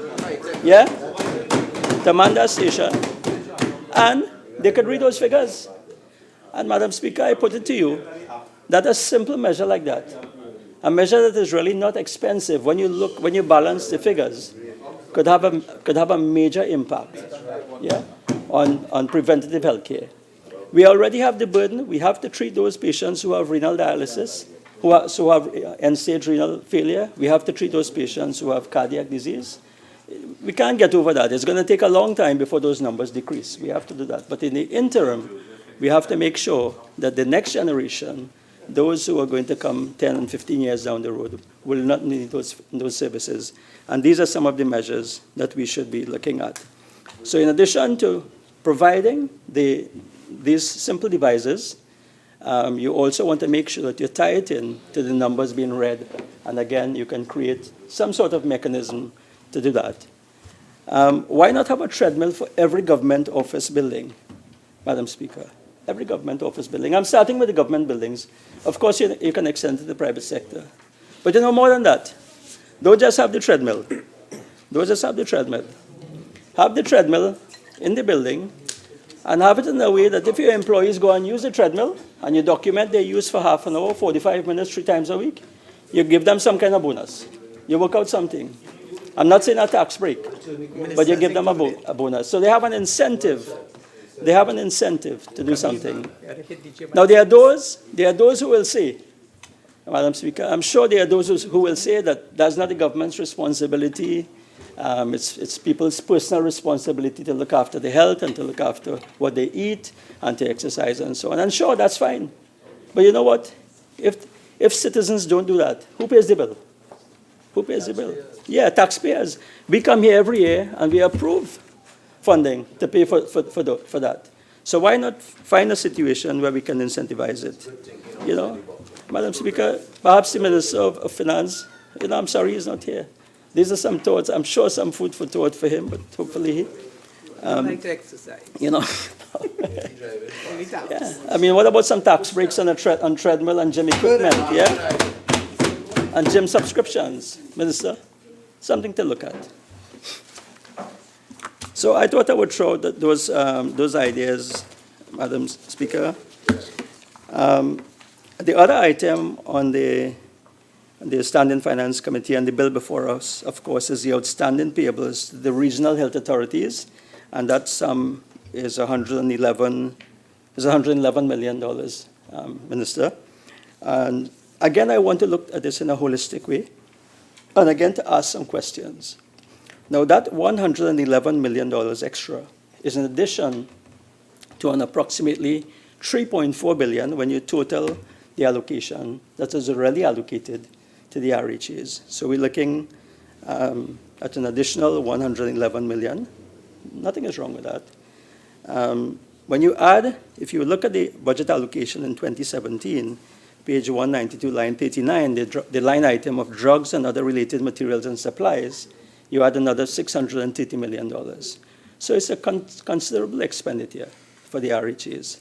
And the question really that needs to be asked is the public receiving better service? And I say this across the board. The Minister has claimed some improvements, some gains, some victories, and so on. That's fine. We expect that, as time goes on, that you'll have improvements. But really and truly, is the public really receiving better service? What outputs are being measured in the RHAs? Are we measuring outcomes, patient outcomes? Are we measuring patient satisfaction? Are we measuring output, the number of surgeries? Are we looking at waiting times? We do all of this, but have we done a study to check and see whether we are getting value for money? And have we examined the issues with the RHAs? I know we've had this Welch report, which came to the Parliament and didn't get any further, but I know the issue of the RHAs was addressed in that. I know somebody will jump up later on and say, okay, well, we scuttle the report and so on. But be that as it may, I think that the RHAs, I think we have to look at the RHAs, Minister. You have to look, Minister, at whether you have too many RHAs. You have to look at, that's all right, Minister. That's all right, Minister. No, that's all right. That's all right. That's all right. I ain't politicizing that. Just throwing out some ideas. I'm just throwing out some ideas here, Minister. No, but it's in your hands. It's in your hands. Sorry. Minister, Madam Speaker, the government can still deal with that report. But the point is, really, are there too many RHAs? Maybe it's the time has come to look at rationalizing the number of RHAs.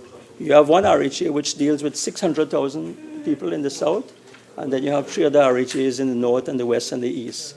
It may be that if you combine the RHAs or you reduce the numbers, the administrative cost might be less, it might be easier to administer.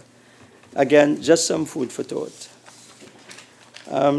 Madam Speaker, if you'll permit me, I want to refer to an article published on Sunday, May 6, by Rosemary Sant in the Guardian, Trinidad Guardian. It says, worrying situation, graduate medics say they can't get jobs.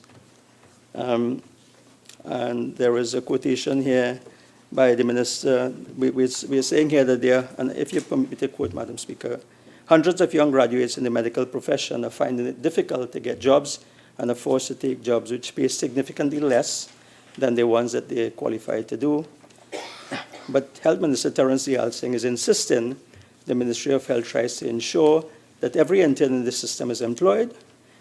Sometimes, though, Deyalsingh says the problem is that the young doctors are not willing to work in the rural areas and want to be placed in the regional health authority of their choice. So we do have a situation where we have over 200 young doctors who have completed their internship and are now seeking house officer positions. And I know, Minister, that some of these young doctors are fussy about where they want to work and what they want to do. I agree with you. But there's still, substantial, there's solutions that can be found for them. And again, I want to throw this out, through you, Madam Speaker, to the Minister to consider. There is a system in the UK where every graduate who finishes internship and wants to train as a postgraduate is assigned something called a training number. The problem we have in the RHAs is that if somebody is placed out in a district, there's no guarantee that they're going to get back into the hospital.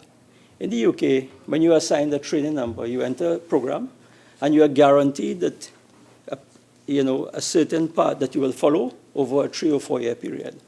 So if it is that you have to spend 6 months out in Point 14 or Sandy Grande, and that comes at the beginning of your training, fine, but you are guaranteed that you'll move back into the system. So that is something that we can look at. Perhaps the time has also come to look at incentives for doctors who are working in the remote areas.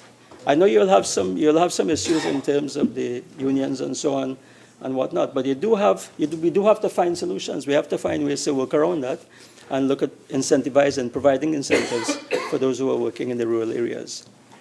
The other issue is the system as it is now, Minister, and you mentioned in that article there about the interview process at the RHAs for the doctors to get their house officer posting. I'm not sure really what the purpose of conducting the interviews are, because I tell you what, when you finish as a medical intern, you have to be certified by 4 consultants that you have satisfactorily completed your internship, and therefore you're in a position to enter a basic house officer job. But more than that, the interview process... Honourable Member for Fazal, the original 30 minutes are now expired. Entitled 15 more minutes. Please proceed. Thank you, Madam Speaker. So I was making the point, Madam Speaker, about the problem with the interview process is that there can be all sorts of manipulation and influence and so on in the interview process. And you'll hear stories of some doctors who graduated 2 years ago not having a job, and others who graduated 6 months ago getting a job. Our system lends itself to all sorts of things. But there is a system. When I worked in the UK, there's a system where you have a central, what's called a central hiring agency. So what that central agency does, and Trinidad and Tobago is well suited for that kind of system, because in Northern Ireland where I worked, the population was about 1.8 million, quite similar to ours. spread over a larger geographical area. But the system was that you have the central hiring agency, which would look at the health needs, the needs for throughout the RHAs. So you would hire centrally, and then you will assign the doctors to the different RHAs. There's also the option of partnering with the private sector to hire doctors and to come up with some sort of arrangement. And I think, Madam Speaker, we also need to review the training needs, not only of doctors, but of all the young graduates. And my colleague, the member for Caroni Central, raised this point with regards to the unemployed young graduates. And really and truly, we need to review the training needs in conjunction with medical schools. So perhaps the Ministry of Education and the Ministry of Health needs to look at that. In fact, in one system, which I would have visited previously, in the Cuban system, the medical schools actually come under the administration of the Ministry of Health as opposed to the Ministry of Education. So the Ministry of Health has direct information as to how many doctors are going to graduate. And of course, there's also that possibility for exporting the talent, the graduate talent that we have here. And perhaps this can be explored at a regional level, maybe at the CARICOM level, and so on. So, Madam Speaker, one of the issues, of course, I have, and the concerns I share with my colleagues in this debate, is the whole issue of shifting money from the IDF to recurrent expenditure. And I just wanted to raise that in the context of certain projects which were listed under the IDF for the Ministry of Health with regards to the social sector investment program. And I have those documents here which I would have gone through on page 143 and page 152 of the social sector investment program and the PSIP. Would have spoke about a new primary health care facility in Chaguanas, the Point Fortin Hospital. Both the Minister of Finance and the Minister of Health mentioned the Point Fortin Hospital. But the question is whether the money is allocated in this financial year will still be that sum, or whether the sums are going to be lessened. And of course, if monies are going to be taken from those allocations, it means that there will be delay in the delivery and the completion of these hospitals, the Point Fortin Hospital, the Arima Hospital, the National Oncology Center as well, which we know can make a big impact on cancer care in this country. That remains a project that needs to be completed. And I would hope and trust that the government is moving full speed ahead to deal with that. And of course, the Couva Hospital is one of those that came with allocation for completion under the IDF. And I just wanted to raise a few points with regards to the Couva Hospital in terms of the new proposed arrangements that was announced by the Prime Minister. I think it's very important for some of these issues to be aired. My understanding is that you're going to have it's going to be owned by the government of Trinidad and Tobago in conjunction with the University of the West Indies, and the operator will be InterHealth Canada, who will be the operator. So I understand it's also going to be renamed as a hospital and multi-training facility. So there are two facilities there. The multi-training facility, I imagine, will be a medical school together with training for other healthcare staff and so on. So the question really would be, who would be operating this multi-training facility? Will it be UWI? And will it just be available to foreign entrants, or locals will have access to the training as well? And if there is a cost to the training, whether locals will have preferential costs as they experience when they go to UWI. So that's something that we can look at, or maybe I would want the government to consider. With regards to the hospital part of it, who will operate this? Well, I believe that the operator is InterHealth Canada. And again, who are going to access those facilities and benefit from the services provided at the hospital? Now, I know the issue of medical tourism has come up here. So is it just going to be foreign patients or local patients going to be able to access this facility? What will be the conditions for using the facility? Will it be free at the point of delivery for the local patients? And of course, I am sure that the public and the unemployed doctors, healthcare workers, other staff, other unemployed would be interested as to whether they would get jobs at the Cuba Hospital. I know the minister mentioned about Point Fortin and Arima and so on, but that is a question that I would want to raise. So, with regards to the decrease in the Infrastructure Development Fund, Madam Speaker, I just want to close by asking, with regards to the impact on my own constituency in Faizabad, as to whether there will be any impact. The Tewarie Union Presbyterian School remains unfinished. There was an allocation in the IDF for that project. So I'm just asking whether that this movement of funds will impact on the completion of that school. There are also 3 major landslips in the constituency at Namdeo Trace, Murray Trace, and Tick Village. And again, my concern and the concern of my constituents would be whether a movement of the funds from IDF to recurrent expenditure will impact on the repair time for those. So, Madam Speaker,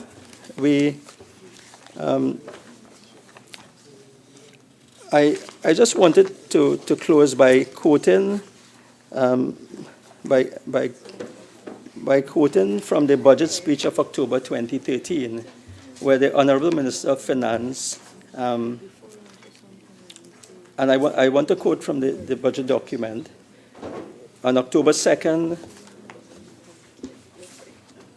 2017, and he drew attention, and the stem of the paragraph says other indicators of the old paradigm. And I just want to highlight 3. And the 3 that the minister highlighted was inefficient capital expenditure management, characterized by inordinate delays and cost overruns in project execution, often overlooked because funding was not an issue, a highly staffed public sector in terms of numbers coexisting with staff shortages in key departments, a tendency for wage increases to outpace productivity. So the minister correctly identified that these were major impediments to the development of our country. But the question, Madam Speaker, is whether any activity of this government in the past 6 months or any projected activities are really going to address these issues in any meaningful way. And whether there's really going to be improvement based on the contribution of the Minister of Finance today. So I look forward to what the others on the government side will have to say. And with those few words, Madam Speaker, I thank you. Minister of Education.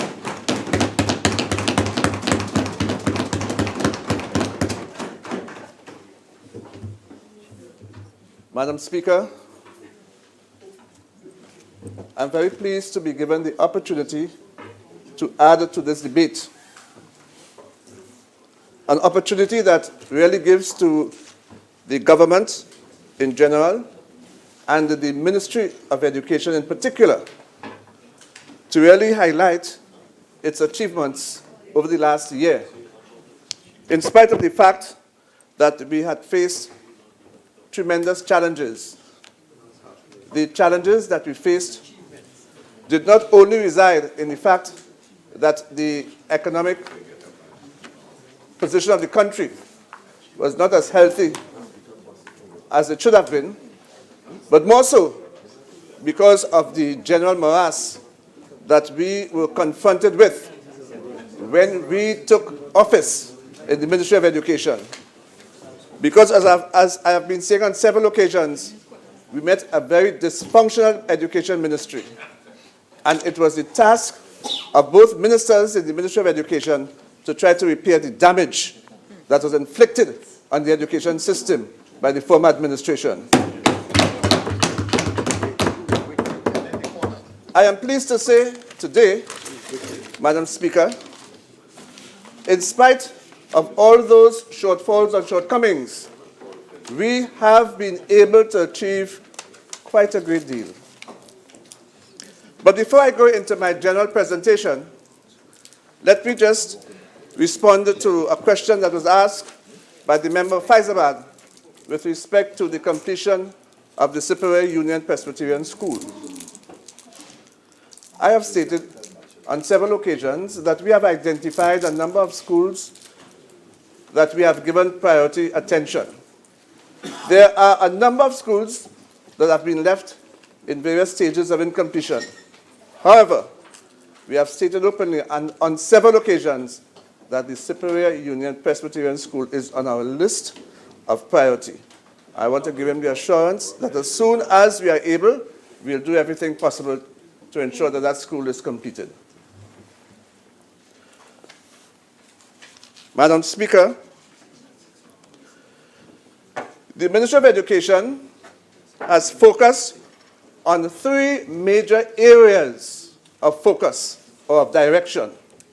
These are access, equity, and equality. In order to achieve these objectives, immediately we embarked on planning what is referred to as a school-based management system. And this system is all-encompassing. It deals with almost every aspect of the education system in an effort to correct the many ills that we were confronted with. We were poised and mandated to address the issues of school operations, leadership and governance in our schools, and the students' underperformance. We found that there were several weaknesses in the education system. Weaknesses that we have been able to identify and put things in place to correct. For example, consistently from 2010 to 2015, perhaps 2016 and so on, we found that the results of the SE exam showed more than 2,000 students operating at the level of under 30% achievement. And that is something that we could not condone, we cannot allow to happen. 2,300, to be exact, 2,300 of our students were operating at the level of below 30% achievement. Every year, Consistently. Every year. In the area of the secondary sector, we find that there was massive failure of our students. In fact, in one of our secondary schools, not one student was able to gain 1 pass at CSEC level. Let me repeat that. And this is what we found. In a secondary school, under the previous administration, not one student was able to gain 1 pass at the CSEC examination that is administered by CAPE, by CXC. I will not call the name of the school now, but you know very well. Yes, it's a school that you neglected, it's a school that you know very well. So don't ask me questions about which school, you know that. Don't be hypocritical now. Which schools? Go right ahead. Feisty boy. Next one. It was decided, Madam Speaker, that we will pay some attention to curriculum implementation and delivery. And of course, leadership and management of our schools. And very importantly, teacher training and development. And we paid special attention to these components, all under the rubric of school-based management. And I can tell you that the things that we have put in place are already bearing fruit. For example, in the area of clinical supervision, we have directed officers to visit schools regularly. Curriculum officers are supposed to visit schools regularly, meet with heads of departments, interact with teachers, and assist them by way of clinical supervision.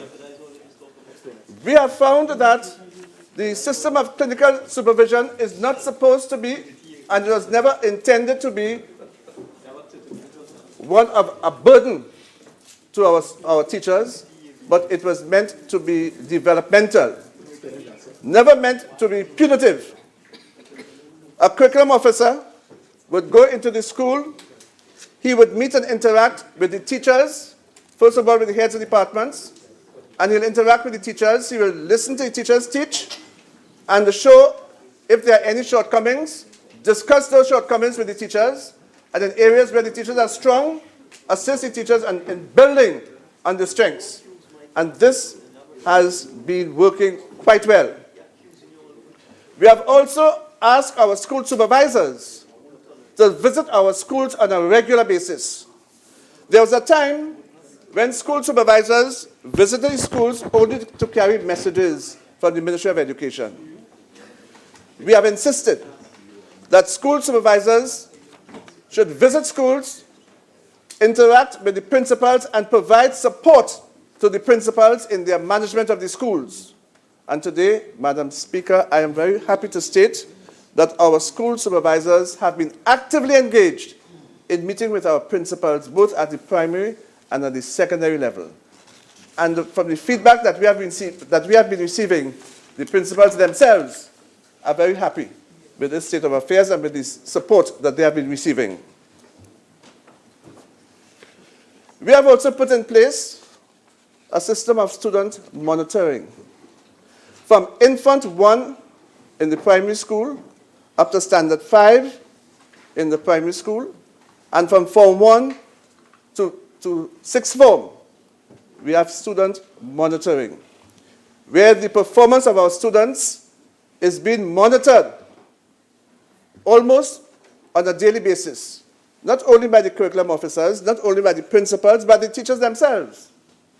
And therefore, we have found that in many cases where our students were falling back, particularly in primary schools in the areas of literacy and numeracy, we have seen great improvements. Madam Speaker, what we have found, and that was most distasteful to us, was that there were many students on graduating from the primary schools could not read nor write. They were proficient in terms of literacy and numeracy, or their proficiency, let me put it another way, their proficiency in literacy and numeracy was lacking severely.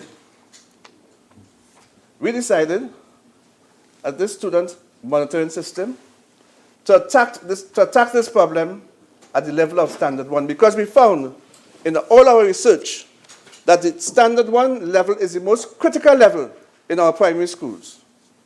And therefore, our school supervisors and our clinical supervisors have been working with teachers, particularly teachers in the standard 1 classes, to help them, because the transition from infants to the standards was one that many teachers were having some difficulty in coming to terms with. As a result of research that has been done, it was shown that this is a critical area in the performance of the children in the primary schools. And a lot of attention now is being paid to that area in our primary schools. We are monitoring the performance of the students. At the level of the secondary schools, we have put in place what we refer to as the adaptive curriculum. Because what we found, many of our students leaving primary schools cannot read properly, they can't write, they're having difficulty in stringing a few words together to form a sentence. In fact, in some cases, they can't even string a few letters together to form a word. The adaptive curriculum, in those schools, we have identified 53 of our secondary schools where some of those students are placed and they are now engaged in a different curriculum that is proving very worthwhile and very supportive. In fact, recently I attended a function at one of our secondary schools, and sitting next to me was a principal of one of those schools who was high in praise of this new approach where our Form 1 students have been exposed to a different type of curriculum. And that principal was thankful to the Ministry of Education for what we have been doing in this area. All of these things would tell us that we have been able, in a short space of time, to achieve tremendous gains in the area of education. And one of the spin-offs of this is the fact that there has been a decrease in the levels of violence and indiscipline in our schools. I have said this on more than one occasion, and I think it's important for me to keep repeating it, because there are some persons who seem bent on carrying false information. In our school system now, we do not find that there are many instances of indiscipline and violence in our schools. What has been happening now is some students are taking their bad behavior outside of the classrooms and into the streets. And because of this, we have engaged the assistance of the community police. We have been speaking with the Minister of National Security, who has given us tremendous assistance where this is concerned. And we are pleased to state that there has been this decrease in the level of indiscipline and violence in our schools.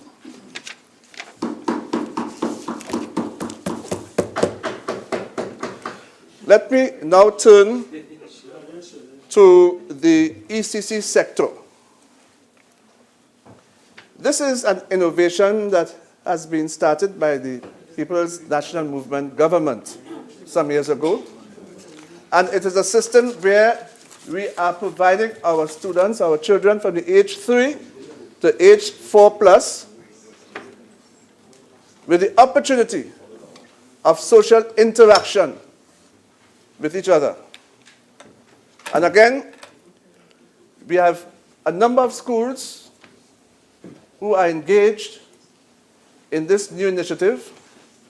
We have trained quite a large number of our teachers, and we have had a curriculum that has been so organized that it would give rise to the improvement of the performance of our students in this area. Remember, the ECC centers are really, as I said before, opportunities that are given to our students for social interaction. And therefore, when they move into the secondary schools, we find that the transition is much smooth. The primary school, we find that the transition is much smoother than what happened before. And again, we find that this has been working tremendously well. We have been able to review and update the curriculum in this area so as to ensure effective usability and quality delivery. We have been able to ensure that the activities with which our students are engaged are appropriate for children at that age. And we have been able to create a strong and equal partnership between the ECC centers and the primary schools. And that has allowed us to achieve educational continuity. And as I said before, an easy transition from the early childhood centers to our primary schools. Madam Speaker, let me, for a few moments, address the issue of ICT in education. I have heard the leader of the opposition recently using every opportunity to misguide the population where ICT is concerned. I have heard many persons on that side spewing untruths where this is concerned. Let me state that this government has embarked on the ICT in Education program, which involves 5 really major components. One of the components is the use of laptops in education, which I'll come to in a while. But it is an overarching facility or initiative that really deals with 5 major components. One is governance. The other one is policy making. The third is infrastructure. The fourth is curriculum. And the fifth is training of our teachers. Oh, yes. In terms of governance, we have established ICT committees in schools. We have established an ICT committee at the level of the Ministry of Education. And from the Ministry of Education, the information is translated to the ICT committees in the schools so that the governance of this program is well on its way. Oh, yes. Sensible. In terms of policy, we have developed and finalized ICT in education policies which provide overarching direction and guidance. One of the things with this government is that we don't do things vice-versa, as we found previously. We operate strictly on policy formation. We set the policies, and we make sure that we carry out the dictates of those policies. And the ICT in education policy is one area that we are talking about today. And this policy is meant to provide overarching direction to the teachers and the principals and the heads of departments in all our schools, so that whatever is done is not done in a haphazard method that was done previously by those on that side. Are you following your policy with the laptops? Infrastructure. And this is an area where the country, the people of this country, will want to know the truth. And I take the opportunity this evening to tell the country the truth where this is concerned. Infrastructure, we are in a position now where we are able to provide high-speed internet service and connectivity to all our schools, something that was severely lacking, totally lacking before. Notwithstanding all these so-called gambagged laptops. All schools are now being provided with adequate internet bandwidth for access. Now, you remember previously I spoke about access? Adequate internet bandwidth for access, something that was severely lacking when we came into office in 2015. They only wanted access to the computers. The provision of laptops, Madam Speaker. And again, I want to spend just a few minutes where this is concerned, because what has been bandied about by the opposition was total untruths. And today, I stand here on the basis of truth.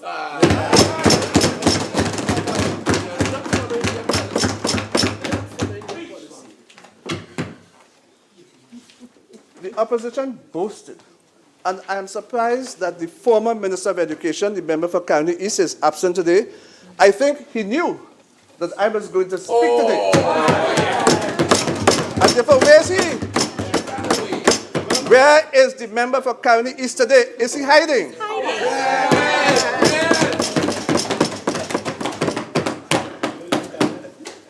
Afraid you wouldn't.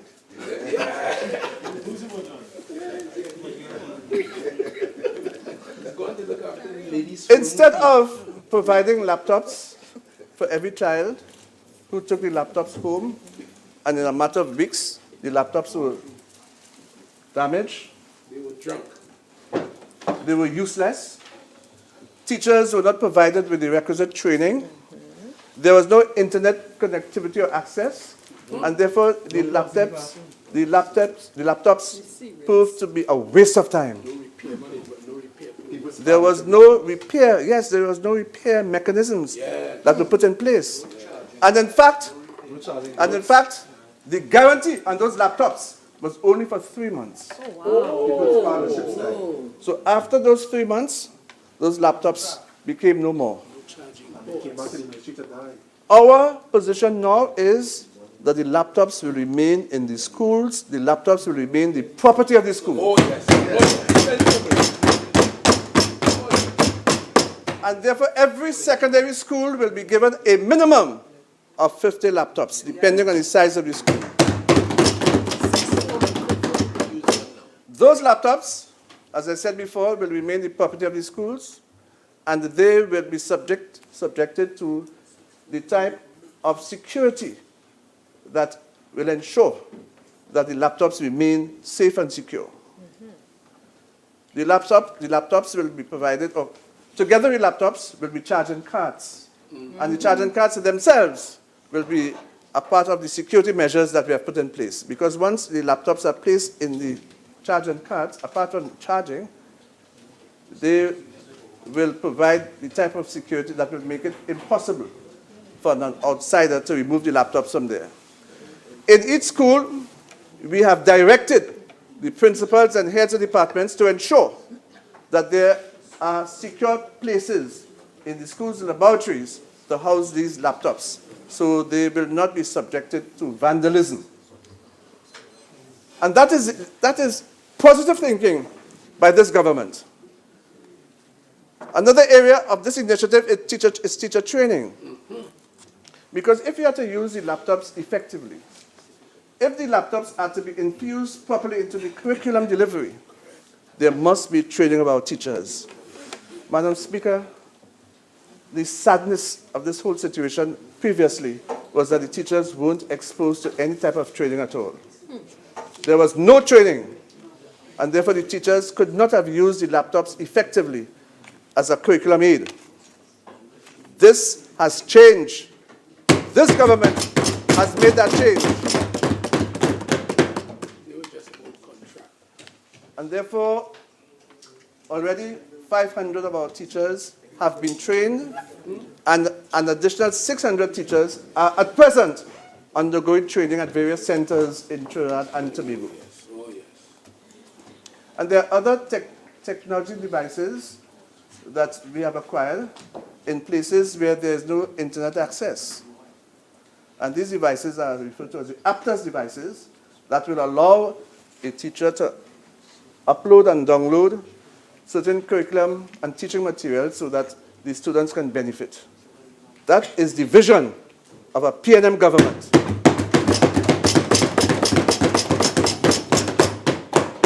Proud to be PNM every time. Oh, yeah. Madam Speaker,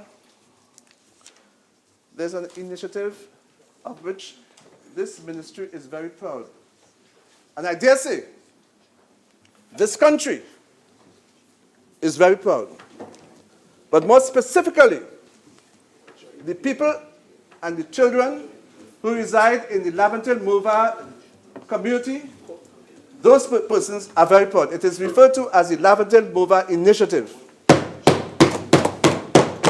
It is built on 4 major pillars. One is enhancing literacy and numeracy. The other is infrastructure and aesthetics. The third one is parental involvement. And the fourth one is promoting discipline.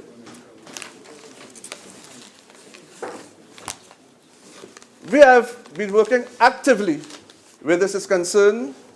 We have community liaison officers who communicate with the community and they feedback that information to the schools and to our committee, and therefore we are able to understand exactly what is happening.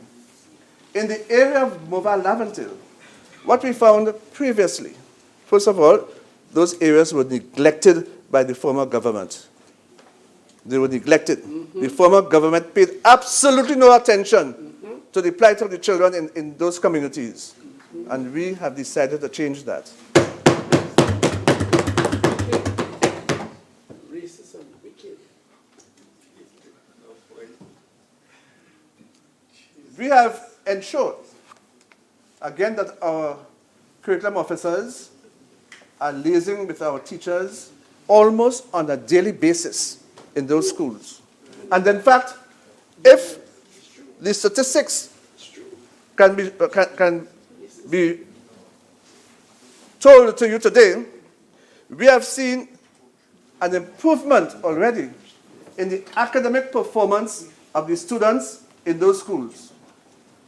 In addition to that, when I receive reports on requests for extended suspensions that now come very rarely. But when I see those reports, I am yet to see a report for extended suspension coming from any school in the Lavender Mova district. And that speaks volumes. That speaks volumes of what we're doing. Parental involvement, Madam Speaker, we have been having several workshops with parents of those communities. And those workshops have been doing very well. Those workshops really allow our parents to understand that they have a role to play in the education of their children. And as such, we find that there's greater collaboration between our parents and our schools. And in our schools, the information that has come to us now is that there are more active parent-teachers associations in those schools giving vital support to the school and to the school community.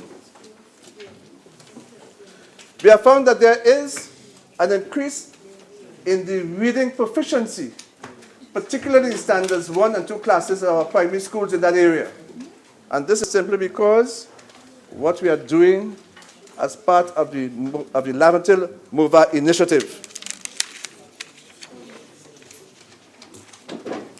Let me now turn, Madam Speaker, to the area of physical infrastructure. In spite of the financial constraints that we met when we came into office, in spite of the fact that we did not have all this money available to us, we tried our best and we have been able to succeed in ensuring that our children have access to an education. And one of the areas where students can have access to an education is to ensure that they go to school and the schools are there to receive them.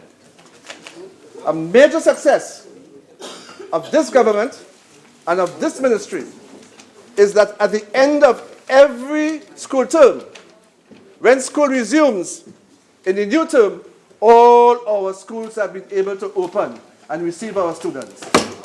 That is a major success.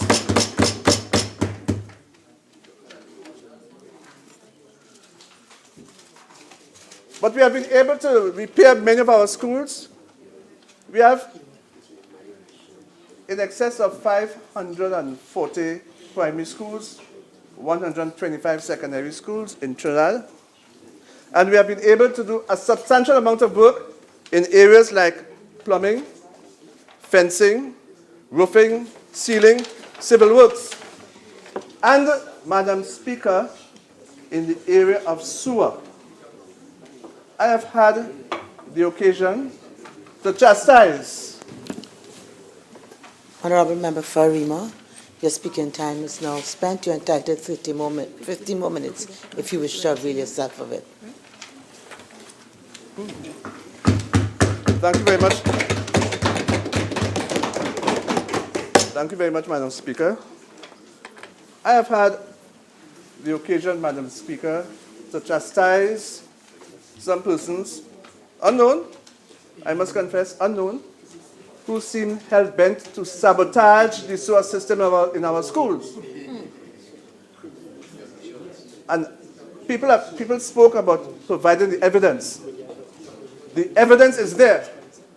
And Madam Speaker, I will make a statement now that I was reluctant to make before, but where the sewer is concerned, what we have found, in addition to large pieces of clothing, we have found condoms in the sewer system.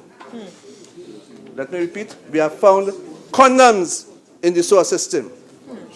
And that does not augur well for those who have access.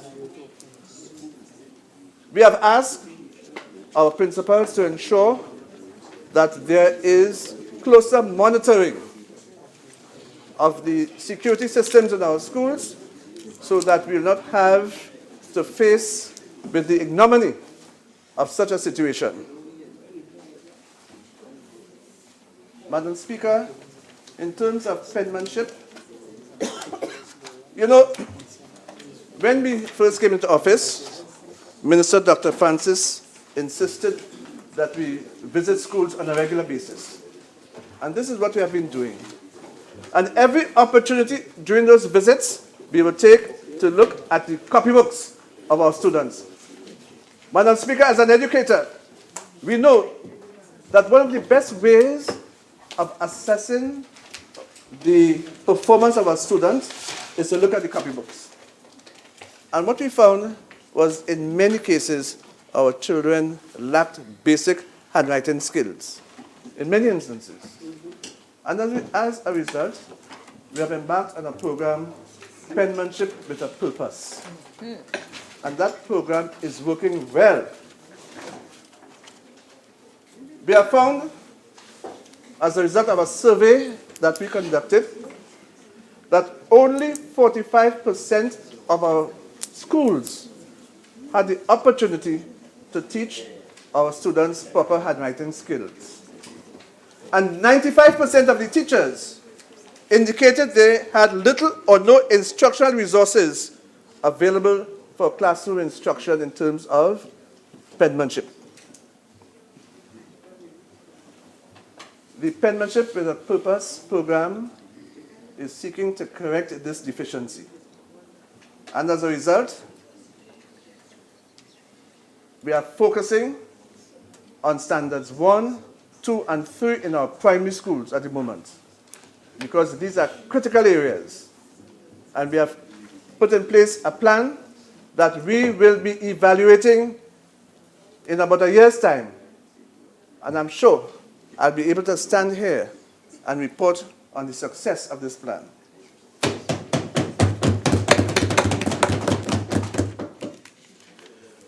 We have established a number of committees to deal with some of the problems and some of the challenges with which we are faced in the education system.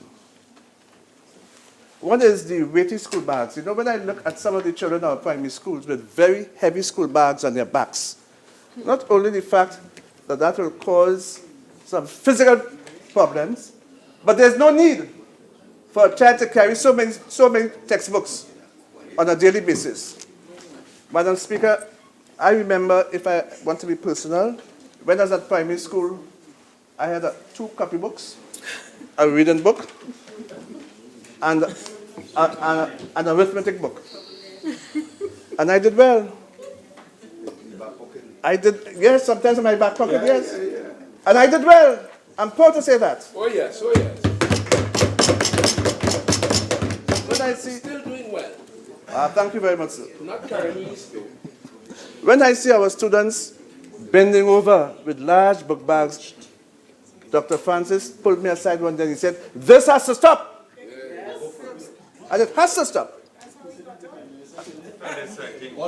He's very polite. He's very polite. That's not true. And we have put things in place by way of a committee to look into this, and the committee is due to report by the end of this month. The Student Transport Service Evaluation Committee is another committee that has been established. We hear a lot these days about the maxi taxi drivers staging all kinds of protests. 5 times they get it. What we have decided to do is to carefully evaluate and monitor and look at the invoices that have been sent. Dr. Francis told me the word to use is audit, so I will use audit. We have been auditing the invoices that have been sent to us, and for the months of October, November, and December, because of careful auditing, we have been able to save $1.7 million with this is concerned.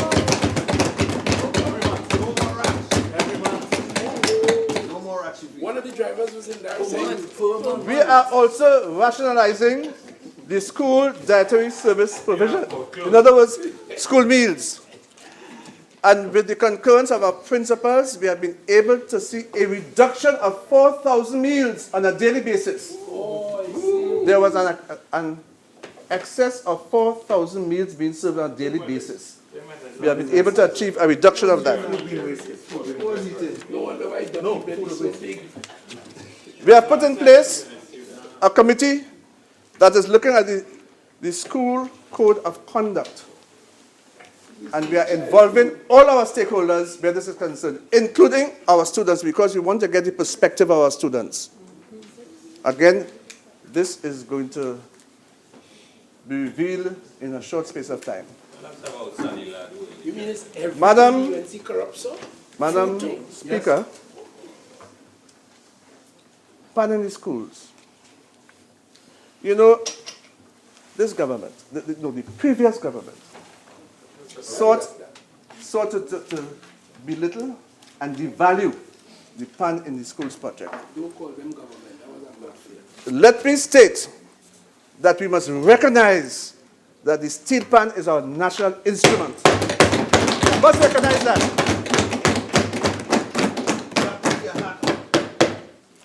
And whatever was done previously, we will correct it. Correct. Because it is important for our children and our country. Tell Shaq that. And we will continue the development of the steel pan manufacturing and steel pan tuning. And currently this program is being done in 6 of our secondary schools in Trinidad and 1 in Tobago. And we are going to bring two more secondary schools on stream very shortly. And this is a program that we are very proud of. In the area of tertiary education, we have received so many positives where tertiary education is concerned. It will take me 2 days to talk about them. But we have a number of tertiary education providers, MIC, YTEP, NTA, NASC, COSTAT, NIHUS, UTT, the University of the West Indies. Because of the constraints of time, I just want to say 1 or 2 things. This government instructed this Minister of Education, when the office of Chancellor of the University of the West Indies came up, that we must lobby to ensure one of our very good, very accomplished citizens was named as the Chancellor of the University of the West Indies. Oh, yes. Madam Chairman, Madam Speaker, I had to use my trade union negotiating skills when I met at the University Council. And I'm pleased to say that we were able to ensure that one of our citizens has been placed as Chancellor of the University of the West Indies. They supported somebody else. Yes. They supported somebody They else. supported somebody else. Tell the country. Ask Kearney Central. Time doesn't permit me much, but just let me say that MIC is embarking, apart from its regular program, it's embarking on collaboration with a series of regional countries in terms of technical vocational education.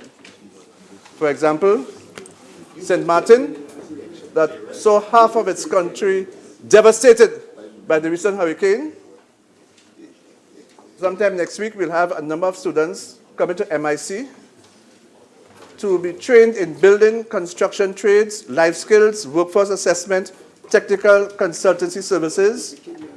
Partnership will commence with 8 St. Martin nationals in a matter of days. In Grenada, we are working with the Grenada Airports Authority in the area of supervisory management, plumbing, electrical installation, general building maintenance. In Guyana, we are engaged by the Demerara distillers to provide welding and plant automation training. The NESC, quite rightly, has decided to consolidate its course offerings at locations throughout Trinidad and Tobago in response to the demands of the public and the needs of the industry. COSTAT is doing exceptionally well in the provision of tertiary education. And recently, they achieved re-accreditation by the Accreditation Council of Trinidad and Tobago for a further period of 7 years. At UTT, I have been able to facilitate negotiations between the management of UTT and the representative union OWTU, and we are trying to work out ways and means whereby we can deal with the very unpleasant state of affairs that we met, where the previous government just used UTT to just bring in people, just fill people without any regard as to what they were supposed to do. UTT is bloated, and we have to find ways and means whereby we can correct that. And I have facilitated meetings. In fact, I have been able to chair 3 such meetings, again with the help of Minister Francis, Dr. Francis, where we are trying to work out ways and means where we can correct this. Madam Speaker, I would have liked to speak of the number of things that I've been doing with respect to my constituency, but I'll leave that for another occasion. Thank you very much.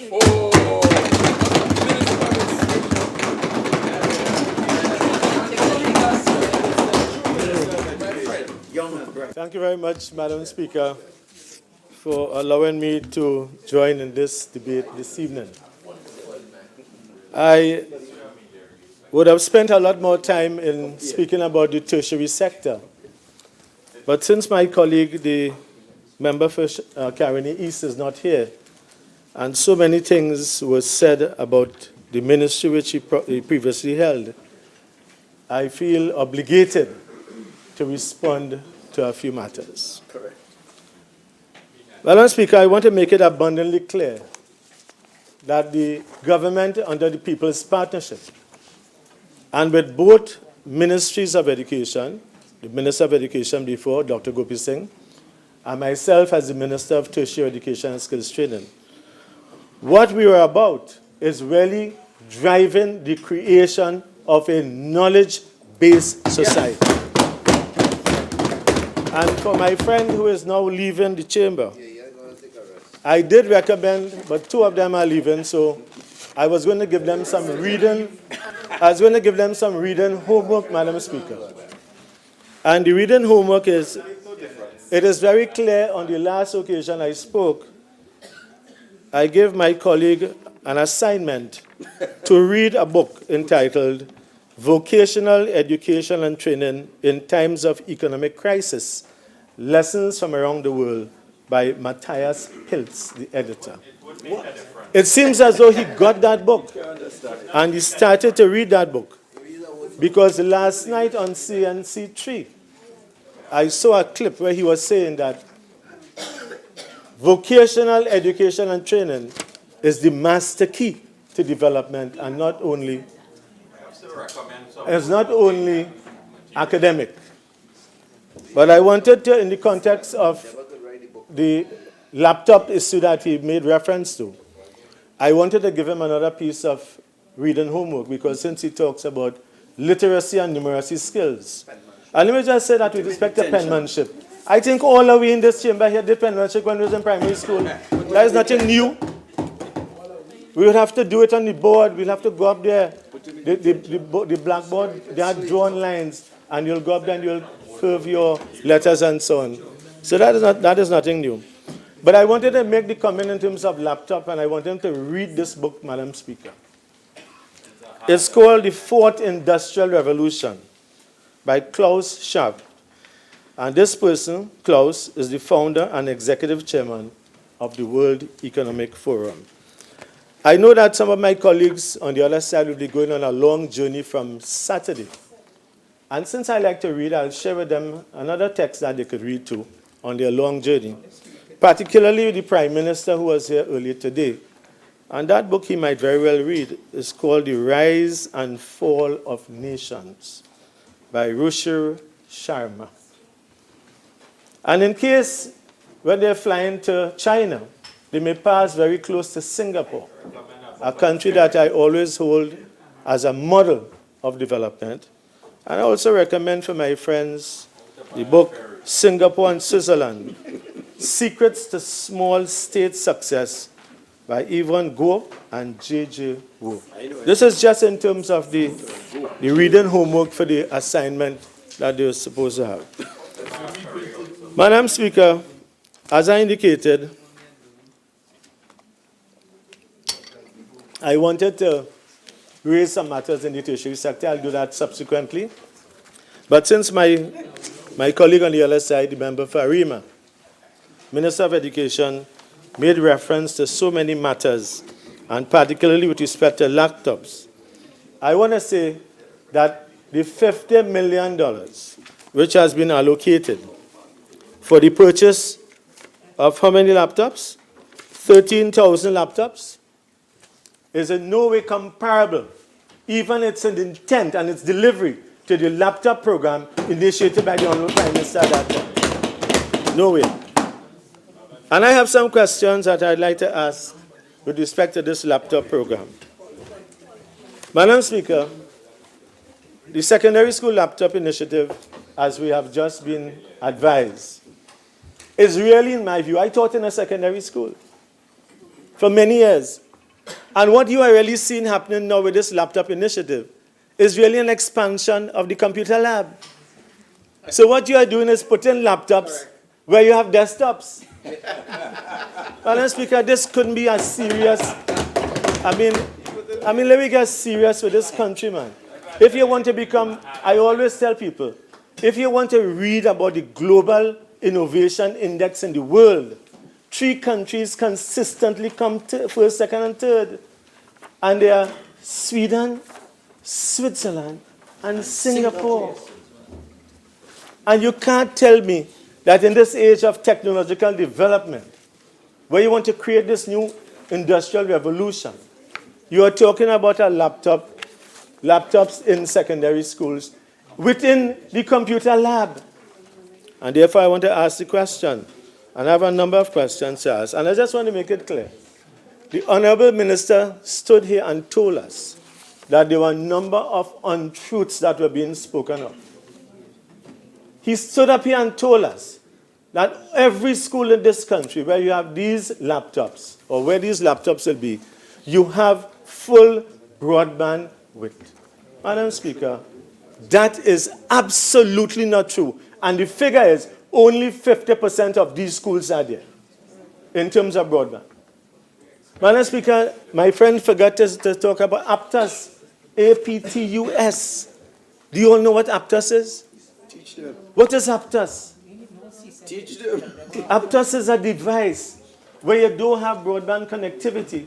That device is what you are going to use to get that connectivity. Yeah, but did he say anything else about APTUS? He did not say anything else about that. As a matter of fact, I hope when you start to speak, you speak to your colleague, the member for Arima. Because he's expanding, he's saying technical and vocational education and training, and went on to close down the NESC in your constituency. And yesterday, you were there on the papers today, turning the sod. I know you want to deal with it. Well, you'll deal with it, but don't deal with me because I'll tell you about, you'll talk about history. I'm the member for, Madam Speaker, the member, yes, the member. Yeah, no,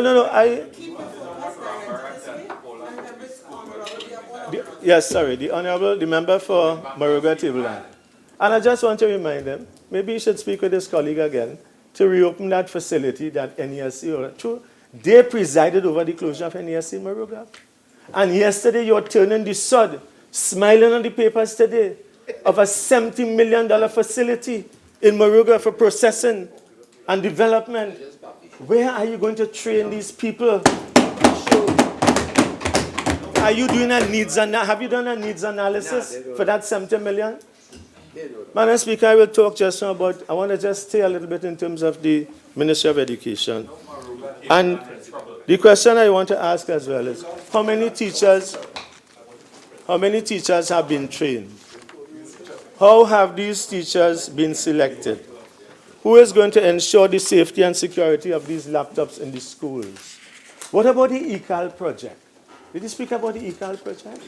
What is the ECAL project? What about e-learning?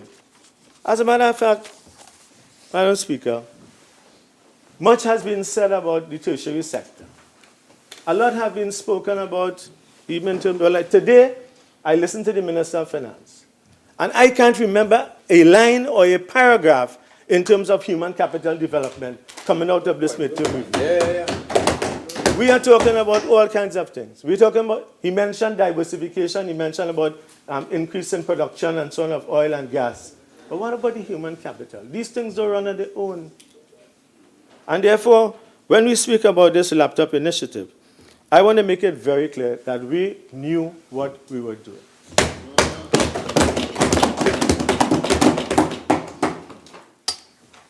I want to also spend a little time, since my colleague, the former Minister of Education, is not here, because I'll spend some time later on in terms of, as a matter of fact, the member for Arima only spent about 15 minutes, if so much, about 10 minutes on the tertiary sector. And the Minister of Education made mention of the fact that, well, his presentation this evening, the Honorable Minister that is, his presentation this evening, was hardly with response to what was said by the Minister of Finance today, or even in terms of supporting, or in terms of extending the contribution. But his presentation today was really a list of achievements of the Ministry of Education. So it was on that basis that I'm responding. And one of the things that he mentioned, and I'm just taking it from the last going up, the member indicated that he was rationalizing, or they have rationalized, the National Schools Dietary Program, the school feeding program. And that they were able to reduce the amount of meals, the daily amount of meals, by 4,000 meals per day. Am I correct? 4,000 meals a day. But, Madam Speaker, there are still many children who maybe are suffering. There are still many children who would like to have a good meal. As I could tell you as a teacher, during the time of the school feeding program, you will find that when we did not have school meals every day, but when we did have the delivery, the attendance was higher on those days. And Madam Speaker, I want to ask the member for Arima, Minister of Education, to also consider the fact that there is still a significant amount of money owed to the school feeding contractors who are providing meals and breakfast on a daily basis. So, and today we are hearing that there are better days are ahead. What's the song? I can see clearly now. And therefore people are going to make demands. But after he gave us those glowing things this morning, he come and he tell us, listen, in spite of all I tell you, we out of the woods yet, you know. So don't take me too seriously with this. Madam Speaker, I want to also make mention of the fact that the member for Arima, the Minister of Education, in his presentation, spoke about ECC schools. I want to say that the construction of ECC schools in Trinidad and Tobago, in terms of the education mandate, was praised not only by the Honorable Prime Minister of this country and led by her, but was praised internationally in terms of the participation rate of people in the ECC Center. The Honorable Minister went on to indicate that there was a strategic move to have ECC centers placed near to primary schools for easy articulation. That did not start now.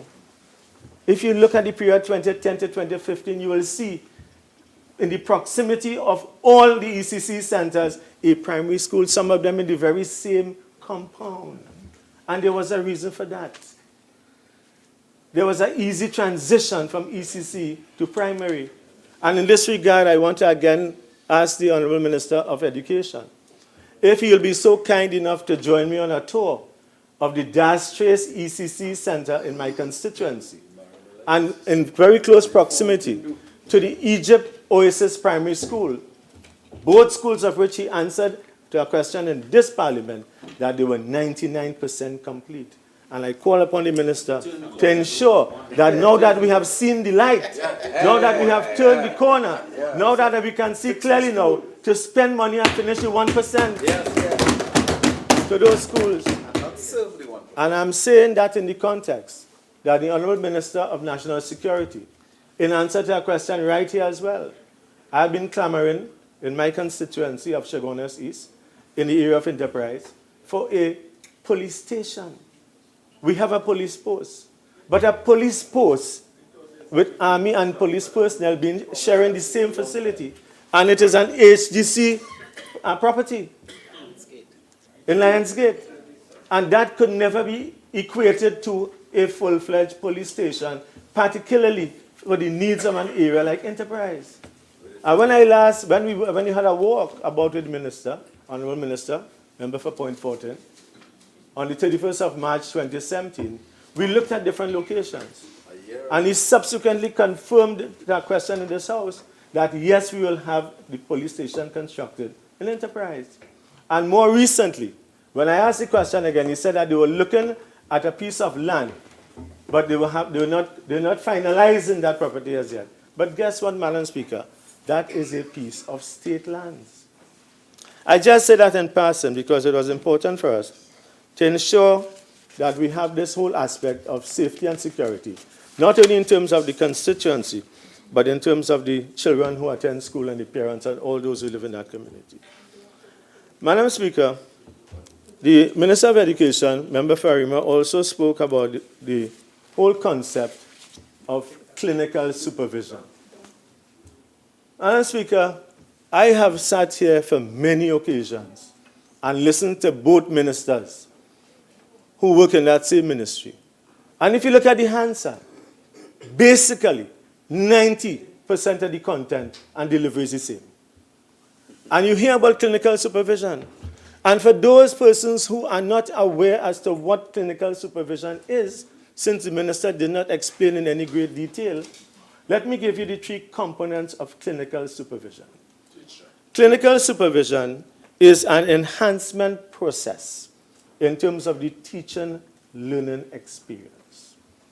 It comprises a supervisor who will look on at a teacher who is going to teach a lesson.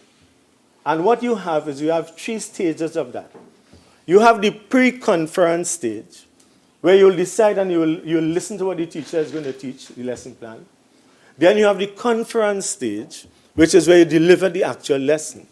And then you have the post-conference stage, where you evaluate how the lesson has been accomplished in terms of its stated education objectives. So, Madam Speaker, clinical supervision is not new. And this concept, and again I want to say this on behalf of my colleague, former Minister of Education. When the minister says that one of the significant accomplishments that we are seeing in the Ministry of Education is that principals are now interfacing with school supervisors. Madam Speaker, that is one of the significant duties and responsibilities of school supervision. Who will you go and talk to when you go into school? The people in the cafeteria? The librarian? The janitor? The MTS security? You have to interface first and foremost with the principals and the vice principals. And if need be, with the school management committee, which will comprise of heads of departments and deans of discipline. And the Honorable Minister made mention about one of the accomplishments is you have the school community liaison officer.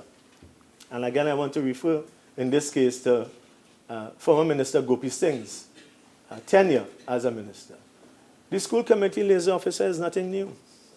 We had that there all the time. In fact, when we had heads and deans, those persons were not paid in the beginning. They were only formalized later on. So the school liaison officer, in a sense, works together with the Parent Teachers Association, the PTA. And therefore, I don't think that these are significant accomplishments. I think these are things that are expected of any system in education. But one of the things I want to make mention of, and my friend did not really make mention of it in too much detail, he spoke about the whole aspect of reading and literacy and numeracy skills. Madam Speaker, one of the key persons involved in this in the world is an expert by the name of Andrea Schleicher. Andrea Schleicher really did some work with the OECD countries. And what he attempted to do, and he's called the father and the founder of PISA. PISA. And what is that? It's the Program for International Student Assessment. And therefore, while we are doing everything in Trinidad and Tobago to ensure that we have literacy and numeracy skills and penmanship skills and so on. One of the things that we have to ensure in the education system is whenever there are vacancies, these vacancies are filled as expeditiously as possible. How will you accomplish the education objectives? You could read B.F. Skinner as an education psychologist. You could read all of them. They could tell you what you need to do. But if you do not have the infrastructure, the architecture, the mechanisms, and the human resource that are trained in the school system, it will go nowhere. Many years ago, we were speaking about the supply teacher. I've heard nothing about that so far. But when I speak about what the supply teacher is you have persons, for example, it happens in Canada, particularly as well. If teachers do not come out to school on a particular day, you would have a database of teachers you can call upon who will supply their services to the school so that the students are not left unsupervised, unattended. I can tell you that one of the reasons why we continue to have a high level of indiscipline, wherever that happens, in schools, is because of teacher present on register, absent from class. Well said. And you know, that could only be corrected as well by MBWA. What is that? Is that an MBA? MBWA means management by walking about, going to the classrooms, visiting. When you look at a senior comprehensive school, as before, now called a high school, it's a large acreage of an expanse of land. Some of these schools would have about 1,200 to 1,500 students on 22 acres of land. Well, the population would have dropped. I'm talking about, I said senior comprehensive school. So, Madam Speaker, now the population is probably half of that. But I also want to say, one of the reasons why we have to have increased supervision, and we hear the terminology school-based management system all the time. I think it is important. But you have to make sure that we don't just talk about it, that it effectively functions. And how will that effectively function as well? I can tell you from experience, and my friend who was the former president of Tutor, member from Rima, will tell you, when he was on that side in the trade union movement, some of the complaints you would have had is that vacancies are not filled. So let me just give you an example now. In many of the schools, and particularly in the technical and vocational areas, and I can tell you where to visit them. In any senior comprehensive school of the past, secondary school now, you're going to look for Block A, and you look for Block O, and you look for Block L. Those are basically your vocational blocks. And what we are hearing, and what I'm seeing, and what I'm being told, is that where some of these teachers are exiting the system because we have an aging population, these vacancies are not being filled. How are we going to, we are talking about expanding vocational education and training.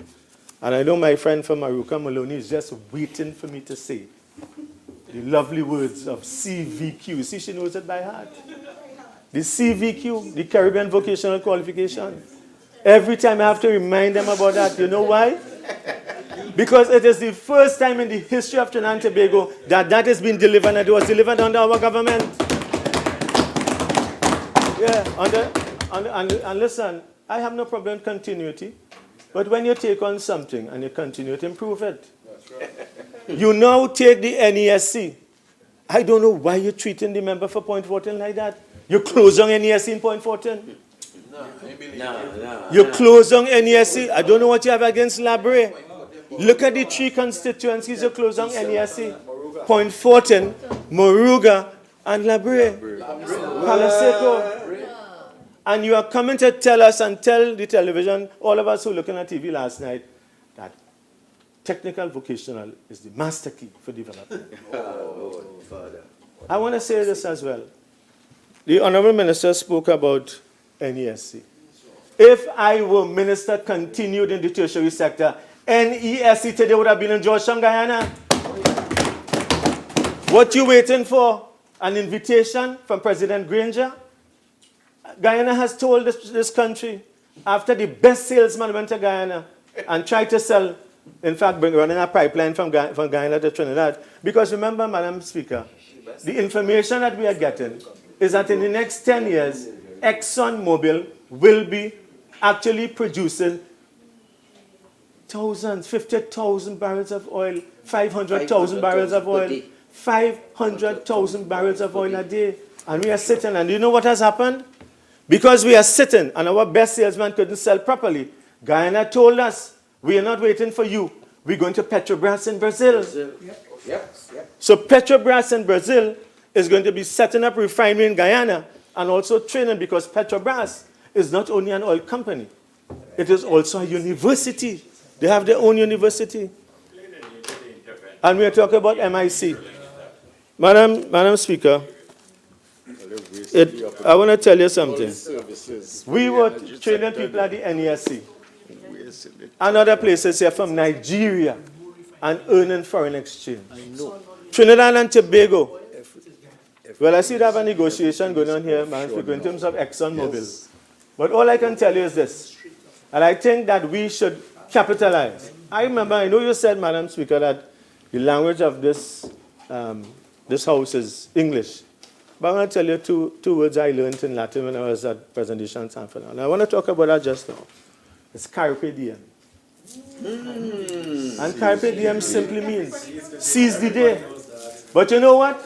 I have elongated those words to this. Seize the day. Because if you don't, this opportunity will never return to you. And that is what we have to do in Trinidad and Tobago. And in terms of seize the day, I want to also call on the Minister of Education, my friend, to open Carpe Diem and open the aviation campus in Camden now of UTT. The aviation campus is completed. Set the date. And I want to tell President Sarim Al-Zubaidi, the president of UTT. Who is he? Madam Speaker, I will just... Madam Speaker, President Al-Zubaidi is no relative, I think, of Mr. Al-Rawi. But I just want to... I'm just calling upon the President to open the aviation campus, and I'll tell you why. He has to be careful with those who associate with him, around him. They are putting stumbling blocks in his way.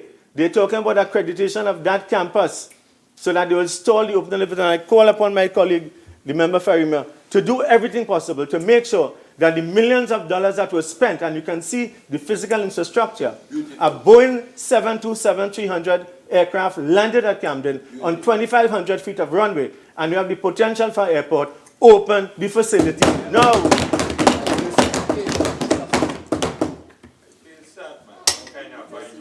But I also want to indicate, Madam Speaker, one of the things, and I'm talking about programs here now, so let me just, since my colleague spent some time in terms of programs, one of the things that the member for Arima indicated in his presentation, Madam Speaker, he said that one of the achievements and the accomplishments was in fact in terms of the improvement, in terms of the performance of students, and that they had ensured that a system of student monitoring for the performance was in place. Madam Speaker, I want to tell you, for those people here, I went to a school in South, and I see the Minister of Agriculture is here with us, and he went to that same school as well. Every week, every fortnight, you had a mark sheet. You had a report card. You had a report book. If you made under 4 out of 10 in that, you have to stay in detention and correct what you didn't know. And therefore, the system of monitoring and performance management was there long before now. But, of course, you have the system in terms of examination and various types of tests and so on and so on, and I wouldn't go into that. But simply to say as well, if principals and school administrators do not ensure adherence to the monitoring, evaluation, and there's another important word that he did not use, which is called measurement in education terminology, we will not be able to get the student performance outcomes that we desire. Madam Speaker, I raised the matter of UTT just now. And I want to just remind us, I think it is on page 58 of the 2018 budget speech. It's a left side page with 5 lines in one paragraph. And that, in there, the Minister of Finance indicated that one of the things that is going to come on stream out of the 2018 budget is that there's going to be a tailoring program, a bespoke tailoring program. Now, this is a new bicycle tire and rim. This is, and if you look at the Honorable Prime Minister's suit, you will notice that it's well sewn. So it may have been, I can tell you about it. Anyway, to make a long story short, I want to ask the question. That program in the 2018 budget was assigned to the University of Trinidad and Tobago. I want the Honorable Minister to tell us, and whoever is speaking afterwards, how come this tailoring program, this bespoke tailoring program, is now being conducted at the Metal Industries Company Institute of Technology, MIC. That is where it has been conducted. It has been conducted by one Professor Andrew Ramrook. And I want to ask the question, what is the role of the Ministry of Trade and Industry in that program, as opposed to the Ministry of Education, who has responsibility for both UTT and... Your original 30 minutes is now spent. You're entitled to 15 more minutes. I just want to advise members by agreement that we will take the break on the completion of the contribution by the member for Shagona Seas. Okay. Thank you very much, Madam. So I want to ask the question, as I was asking. Is this program that is being conducted at the MIC Institute of Technology, is this the same program that the Minister of Finance spoke about that was supposed to be conducted at John Donaldson Technical Institute campus, UTT, which is called and which we rebranded as the Creativity Campus in Port of Spain? And if it is the same program, I would like to ask the question, who is paying for this program? I want to ask the question, is it true that Creative TT, through the Ministry of Trade and Industry, has financed this program to the tune of $4 million plus? I want to ask the question, is this program accredited by the Accreditation Council of Trinidad and Tobago, just as you were asking about accreditation for the Aviation Campus in Couva? It can't be one rule for one and next rule for the next one. I want to ask the question, how has this person who works on Savile Row in England come to be treated with this class in Trinidad? And I want to ask the question whether he teaches a similar program in England and whether it is accredited there. And the reason I'm asking that question, Honourable Minister of Education, is that there is a reciprocity agreement for accreditation with the ACTT from Trinidad and Tobago. And therefore, we have to ask a lot of these questions. How many students are there? Are they paying? How much are they paying? And very importantly, I want to ask the question, I want the minister, whoever is talking afterwards, to tell us, is this program GATE approved? Madam Speaker, there are a number of matters I have to raise, and one of them has to do in terms of the University of Trinidad and Tobago. I don't know, we've seen a really roller coaster situation with the University of Trinidad and Tobago. I remember when I was minister, I was on that side, I had to present for the GATE program. And there was a member here for Port of Spain North, St. Anne's West at that time. Oh, do you remember? Because we were senators. And when I was finished talking about UTT, after the debate concluded, the person met me outside and said, I like how you're fixing up we university. I said, what do you mean? The person indicated, I see you break down the wall in front of John D and it's looking real nice. That we university. I said, I really thought it was all the taxpayers' university in Trinidad and Tobago. The point I want to make to you is this. This university, we are all taxpayers. But I don't want to go down there. Madam Speaker, let me continue uninterrupted. Otherwise, I know, Madam Speaker, I know how to respond to my colleague from Aruka Moloney. I just have to say CVQ. Anyway, the question I want to ask is, we are hearing about, and again the Honourable Minister indicated it, that he's intervening with meetings with the University of Trinidad and Tobago and the Ministry and the Board of Governors. He indicated today, he said today, for the records in Hansard, that under our administration, we filled that with a number of people. I want to tell the country, and I want to say today, every person who was employed, particularly at the upper levels of UTT, were well qualified and well placed and delivered. And I'll give you an example. For the first time in the history of UTT, quite apart from aviation, I'll finish with that, we opened a university store in Piaco.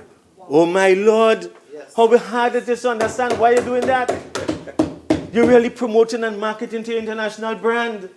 You know what, Madam Speaker? As soon as the election is over, they close down the store. And the products and the publications of UTT were being sold there. Students were getting jobs there. It was an incentive for upward mobility and for research. You couldn't see that. That's what makes the difference with us and Singapore. Singapore is a society that uses its brain. And they have progressed. But I want to ask some questions about UTT. I want to ask the question, how come some persons are being promoted to professorship at UTT? There's a standard for professorship and promotion. How many publications?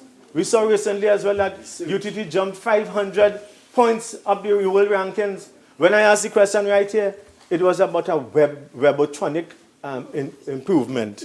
So you put all your research on web. I mean, let me get serious. We're talking about Harvard, MIT, Princeton, Yale, NUS, Cambridge, Oxford. We can have our universities be less than. We want to be equal to in the rank of universities. So there are many questions I would have asked in terms of the promotions and in terms of and I want to say this as well.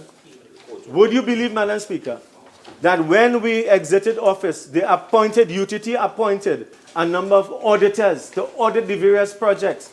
They have found absolutely nothing wanting in any of those projects. But guess what? And I want to tell the country that I want to ask the question too.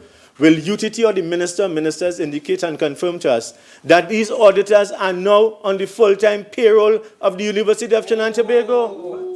And I also want to ask the question, is it a legacy project of somebody before they die or exit in this world that you want to open the Tamana Signature Complex?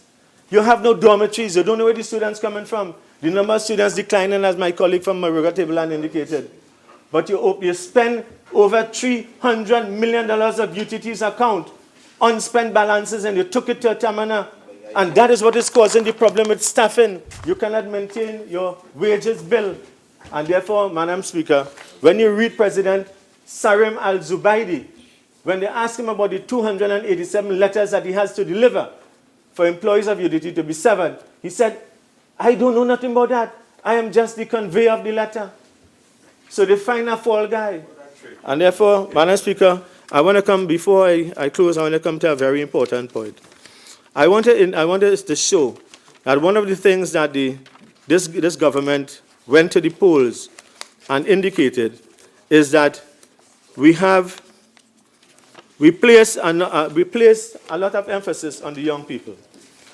Madam Speaker, I have in my possession, I will look at just a few. I will call the following: UWI, UTT, COSTAT, NESC, MIC, and YTEP. Madam Speaker, will you believe that for 2017, 13,000 students or more graduated in the year of 2017? Madam Speaker, could you tell me, if we were to do a survey, what has happened to those 13,000 young lives in this country who we have invested taxpayers' monies at sometimes of $650 million with the GATE program, reducing in the last fiscal year to $547 million. And you have not said one word today, Minister of Finance, anything about human capital development, about talent, about trying to stem the migration of what we have invested in, investing in people, investing in development, investing in prosperity. But I want to tell you, another thing I just want to mention, I don't, how many minutes I have again? 6:06. Oh, I have some time. Well, I just wanted, since I have so much time, I just wanted to make mention of the fact, Madam Speaker, the on-the-job training program, the OJT program, was really a hope for our young graduates who had no sense or no sign of hope. In the years of plenty, a number of people will look down, they will condescend on an OJT. Mind you, some of these OJTs performed even better than those who are in full-time employment and in the service. You know why? Because they had to perform to stay. Madam Speaker, we have invested in these young people. This government went to the polls in September of 2015 and told the young people, we will ensure you have a good tertiary education. We will ensure you have jobs. I want to ask the Minister of Finance, how many jobs have you created? And with the OJT program, when I left as minister, for the records, Madam Speaker, and you could check it as a line item in the yellow book, I left $374 million in the OJT account. I would love to, I have asked a question, I haven't gotten the response as yet. How many persons have been employed in the OJT program over the last 3 years? Madam Speaker, I don't know if you recognize this, but some people, husband and wife, are OJTs and they live on that OJT salary, that stipend. They depend on it. They have a family. They have to pay loans. They have to buy food. They have to travel. They have to pay medical bills. And you're not employing these people. Madam Speaker, you know what the Minister of Labour told us? The Honourable Minister of Labour told us in a newspaper article? That I spent the last 2.5 years chasing ghosts in the OJT program. Well, I have some news for the exorcists. The exorcist is required ASAP because there's a ghost that was transferred from the Port of Spain OJT office to the Shogunas head office. And that ghost was paying 29 other ghosts, one of whom was his mother and members of his family, in excess of $1 million of OJT funds. So we call upon the exorcist, whoever that is, to make sure we find that ghost. And therefore, Madam Speaker, I think it's so very important that we ensure as far as possible that we take these monies and put them to purposeful use. Madam Speaker, again, exams on our doorsteps. We're going to have another 13,000 persons from the schools I spoke about who will be entering the job market. Madam Speaker, I asked the Minister of Education, my friend, when I was minister, I created something called the Jobs Report. And I likened the Jobs Report to the weather report. That's why I got the idea. And I said you could look at your television during primetime news, and just how you see the weather report, what will happen in terms of cloud cover and humidity and so on. Why could we not, and we started to do that, to promote jobs, the jobs report.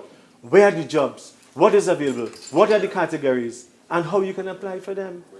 I call upon the Minister of Education again to revisit the jobs report because people in this country are losing their jobs. Thousands are not having their contracts renewed and they don't know where to turn for another job.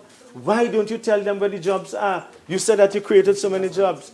But very importantly, Madam Speaker, I want to call upon the Minister as well to ensure that the national needs list is supplied to the national community. The country must know what is your projected labor demands for the next year, the next 5 years, the next 10 years.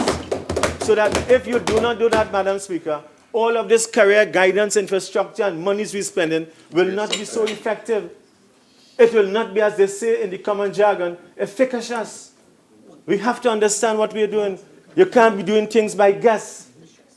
And therefore, I want to say, as I conclude with my 3 minutes to go, I ask the question like my other colleagues.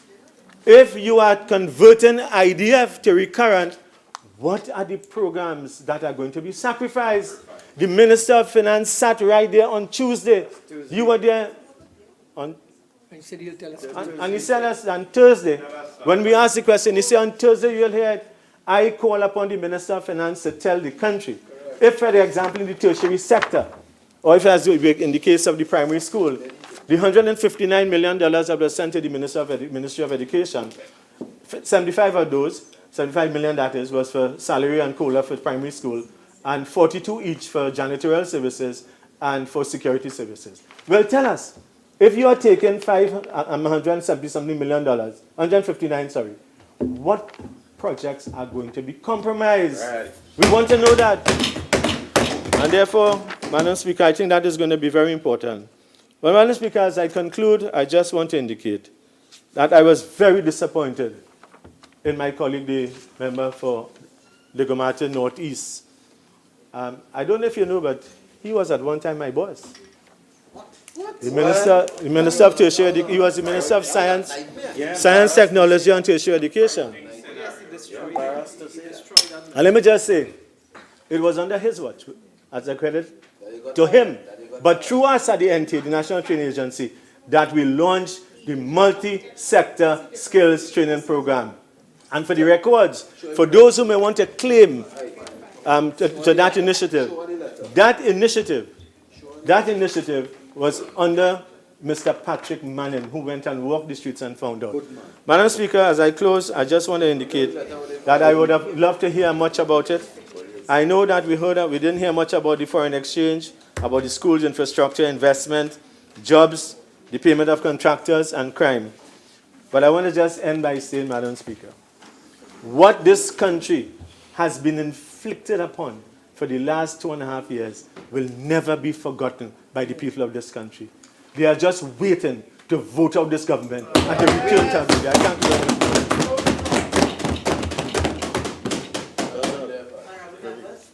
much. Honourable members, we'll take the suspension now. We will return at 6:40.